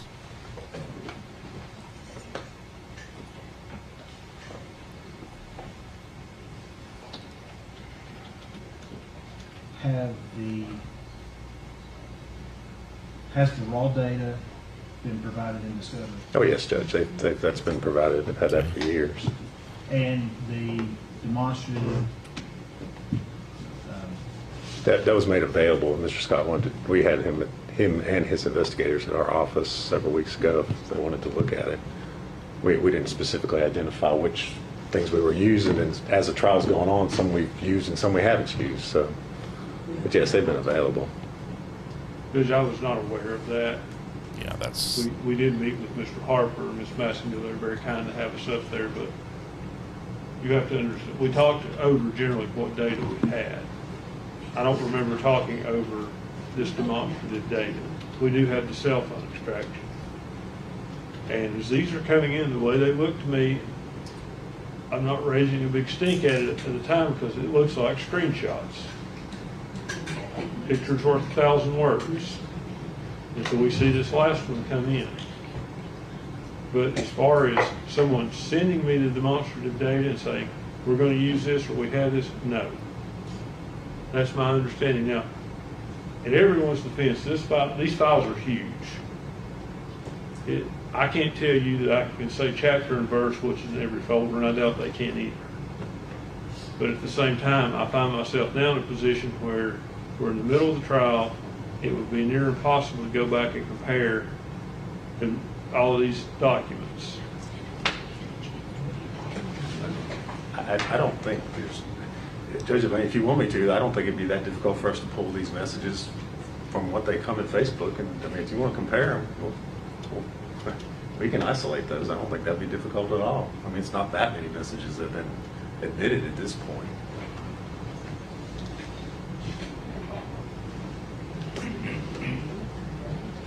Well, I'm going to show you what happens here. Let me pull up the replay just 1 second. Since the raw data has been given, I'm not going to grant a mistrial because No mistrial. of the discovery. Now, I think if the extractions hadn't been provided, I'm going to show on the screen here very carefully. Look at the blue message at the bottom. the other question would be, do I need to declare a mistrial? These are notes, because one investigative notes. inaccurate demonstrative aid is placed up on the monitor. Been asked if she and Hunter are a couple. Megan No. responds to Erica, more or less, LOL. Ethan's leaving to go home tomorrow, so I won't have Evelyn tonight, but I'll bring her next week. That's the note that was added. It should not have been there. It was not read to the jury. And I know that General Massengill is the one that first brought it to our attention that there was a problem.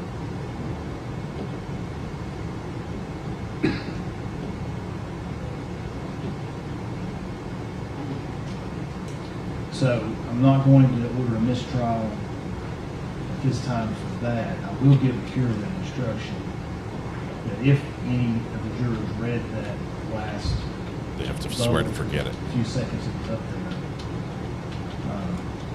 but to put that out of their mind and they're not to consider what was there. Now my concern, so I'm going to deny the motion for mistrial for those reasons. I don't find that there's manifest necessity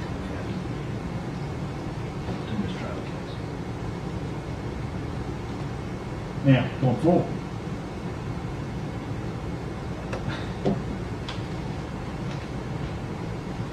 Well, I guess going forward, I'll just take any objections as they come.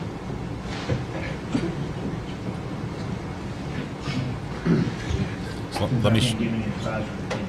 let me show you again. Here's the text. Let me move it around a little bit.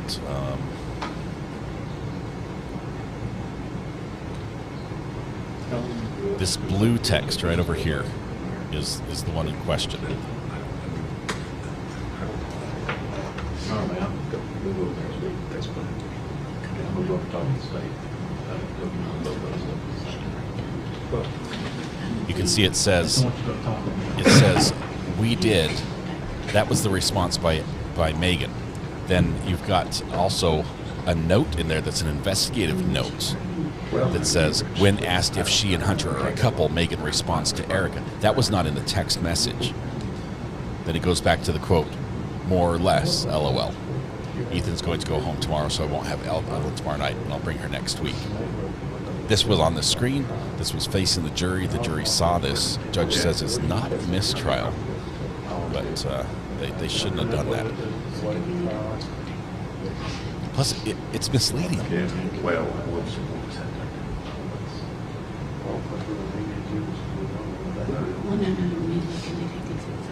I wouldn't say they're fabricated. They're recreated.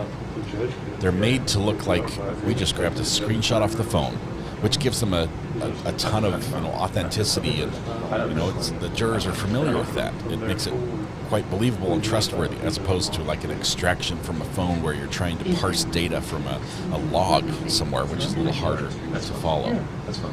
I'm fine. Who we approach? Yeah. Who we approach?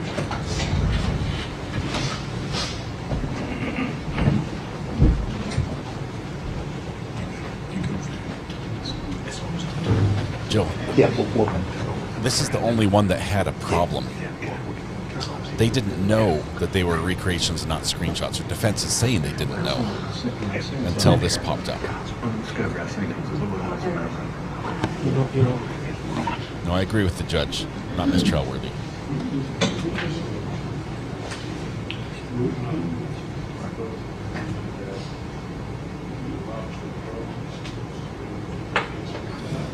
I say it is worth going through and making sure every other text was letter for letter, character for character accurate.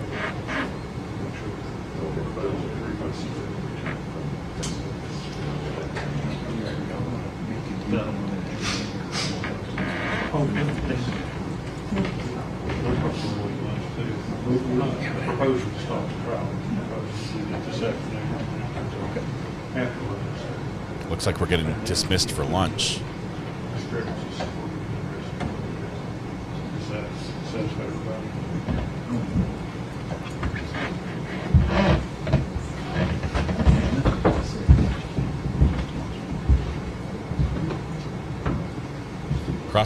The prosecutor did initially bring it to the judge's attention.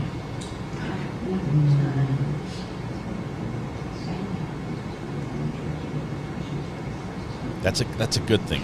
If the defense had called it out, it would have been like one more arrow in their quiver, asking for a mistrial, because they would have caught the state doing something. The state looked at it and said, "Oh, we have a problem, Judge."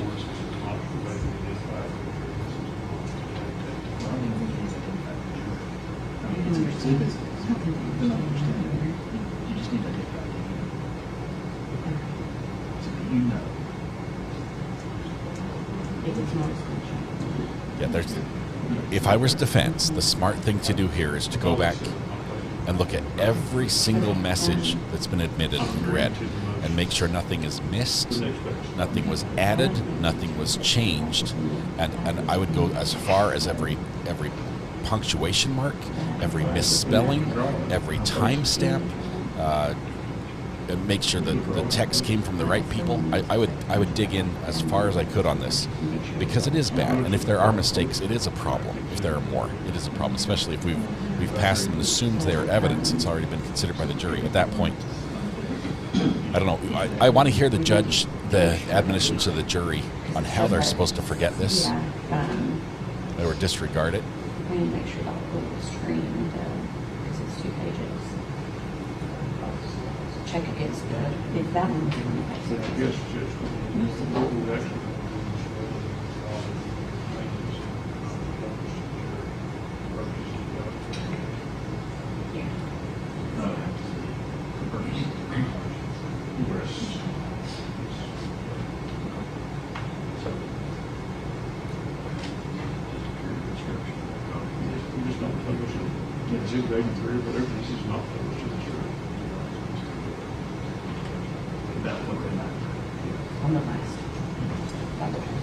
Kelly Graham, thanks for your continued support. Welcome to the gallery.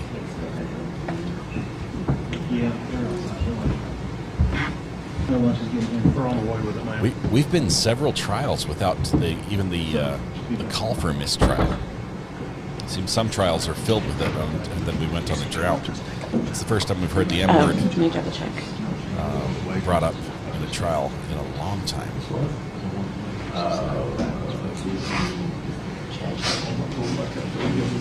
Well, we need to probably clarify that one last time. Jury's going to have to swear to forget. If they do, this is the funniest oath I've ever seen a jury asked to take. And one of one of them has a Okay.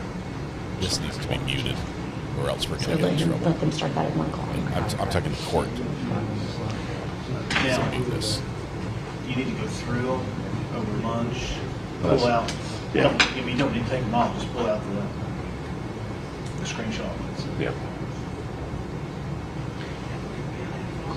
Sounds like there's a restriction going forward about what is going to be allowed in. No, most of them are not screenshots. Actually, most of them are Facebook screenshots. Yeah, but there's some are screenshots. We probably don't need to No. I don't think we put any screenshots in. Yeah, we there. did. Audrey Gibbs. Oh, we did. That's right. Yeah.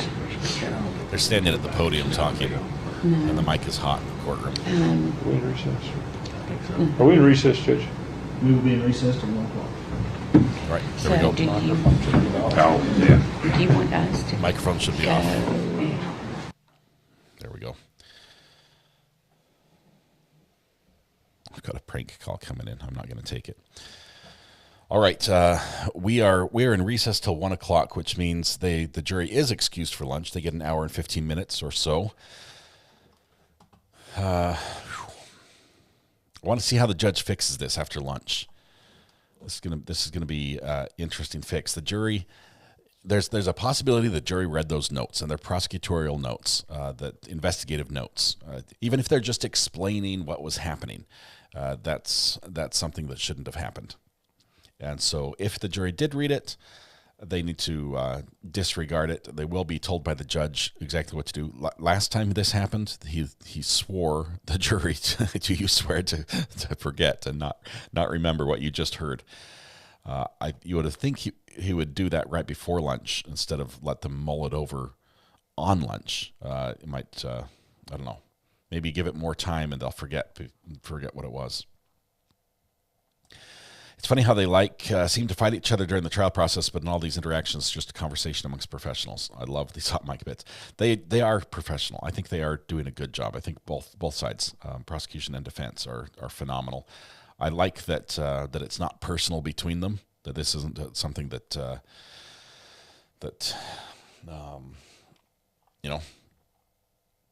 it's not something that becomes an issue that's bigger than the case itself. It's like personal between a grudge they hold. That's not very fun for me. I don't like that drama. I think the cameraman, as wrong as it was to hear those, the judge did not put us in recess. We are allowed to have the mics on when we're not in recess and the judge is there. They were talking near a mic during that. As soon as the judge said we are in recess till 1 o'clock, that's when the mics got cut off. So. Yeah, I like them being respectful to each other. I also like a little bit of spicy back and forth.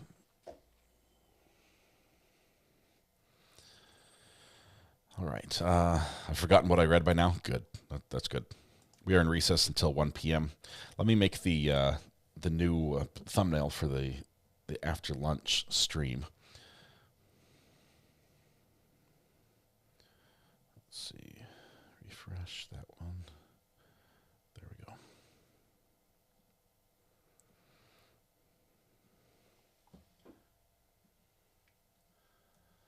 This will be day 3, part 2, and we will be starting at I'd say about 12:50. Give us about an hour, 12:45, 12:50-ish.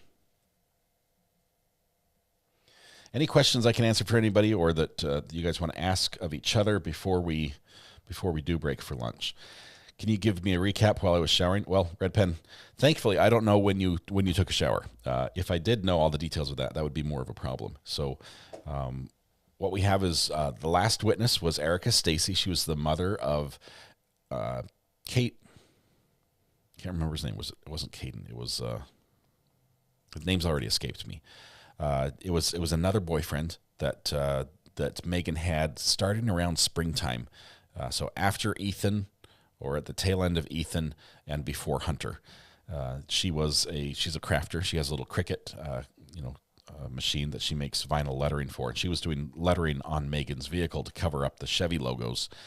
And she, because, they were dating, Megan was dating her son, she became acquainted with Megan and with Evelyn.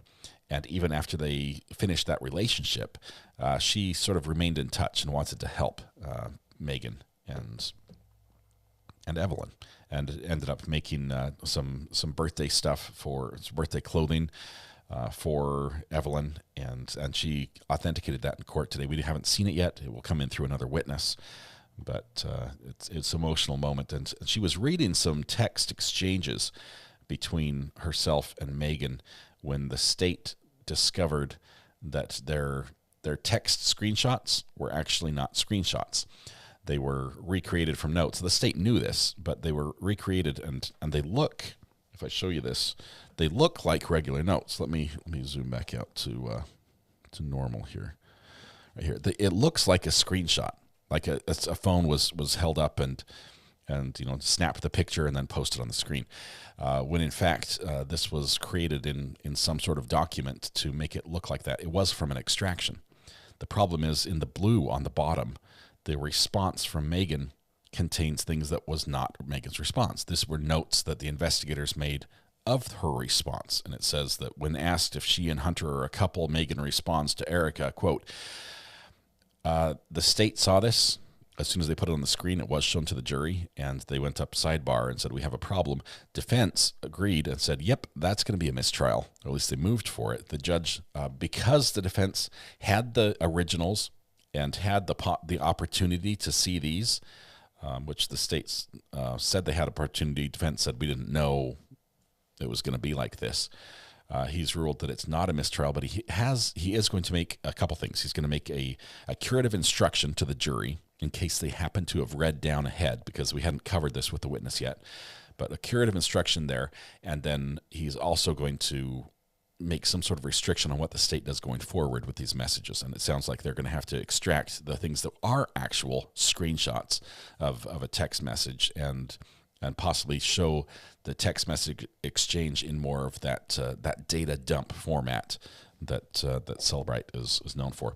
The problem that we have there is you won't be able to use that Celebrite data dump data unless it's first authenticated and brought in as evidence through the Celebrite expert.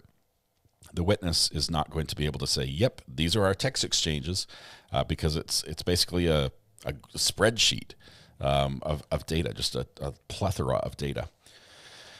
Ruth Presley nearing the 2-year mark. Congratulations, 21 months. Thank you very much. Anyway, it did get a little spicy there towards the end. And we'll see how the judge fixes this after the break. Let's see. We do have a new. Let me just make the portal. I'll portal us over so we can all jump over and continue the conversation during lunch if you choose to do so. I know some of you are not taking a lunch right now, but the rest of us are starving, so we need to go get some food, some grub. Okay, portal is built. We will we'll make the jump here in just a minute. They don't always have screenshots. Ever see those Celebrate downloads that are super hard to read? Yeah, they might have to use those. And iRescueDogs, that could be a problem because they might have to have the Celebrate guy testify to this. And if they do, then the problem you run into there is one side of these text messages becomes hearsay. The witness, in this case, Erica Stacy, the Celebrate guy reading Erica Stacy's side of the comments becomes hearsay because she's not there in court to say, what happened. So it could get a little bulky. We might have just added a week. 6 weeks might be here. All right. Anything else? Lois, no, it was not Greeners. It was not Greeners. It was somebody else. I won't spoil it for you. But Greeners was not the first one in chat. It's for the second stream. You can't unring the bell. It's hard to forget. We'll see how the judge helps the jury forget. Maybe you need to play the piano music.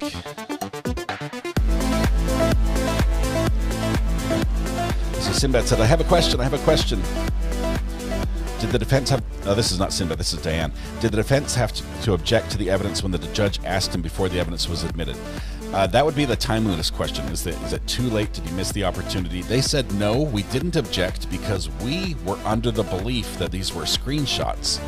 And it only came out that they were not screenshots because they look like screenshots. They're presented as... I think we even have testimony... That might be an issue. We might actually have testimony where the prosecution presents them to a witness as a screenshot of a text message and it's testified to that way. In that case, we might have a bigger problem because it's not actually a screenshot. That could be an issue that still is raised by defense because the state would know it's not a screenshot. Sinbad, I'm looking for it. Oh, here it is. So all texts that were supposed to go back as evidence to the jury needs to be checked now. Yes. The jury can't have those prosecutorial notes added? No. Look at the name Megan used. Maggie Wood. Yes, Maggie Wood. That's Hunter's last name. All right, all this is going to be sorted out here after the lunch break. I will leave you with this. Tonight, when you go home, please hug the people you love, smile at someone, make their day just a little bit better, and please stay safe till we go live again in about 45 minutes. You guys have a great lunch. We'll see you right afterwards. Bye-bye.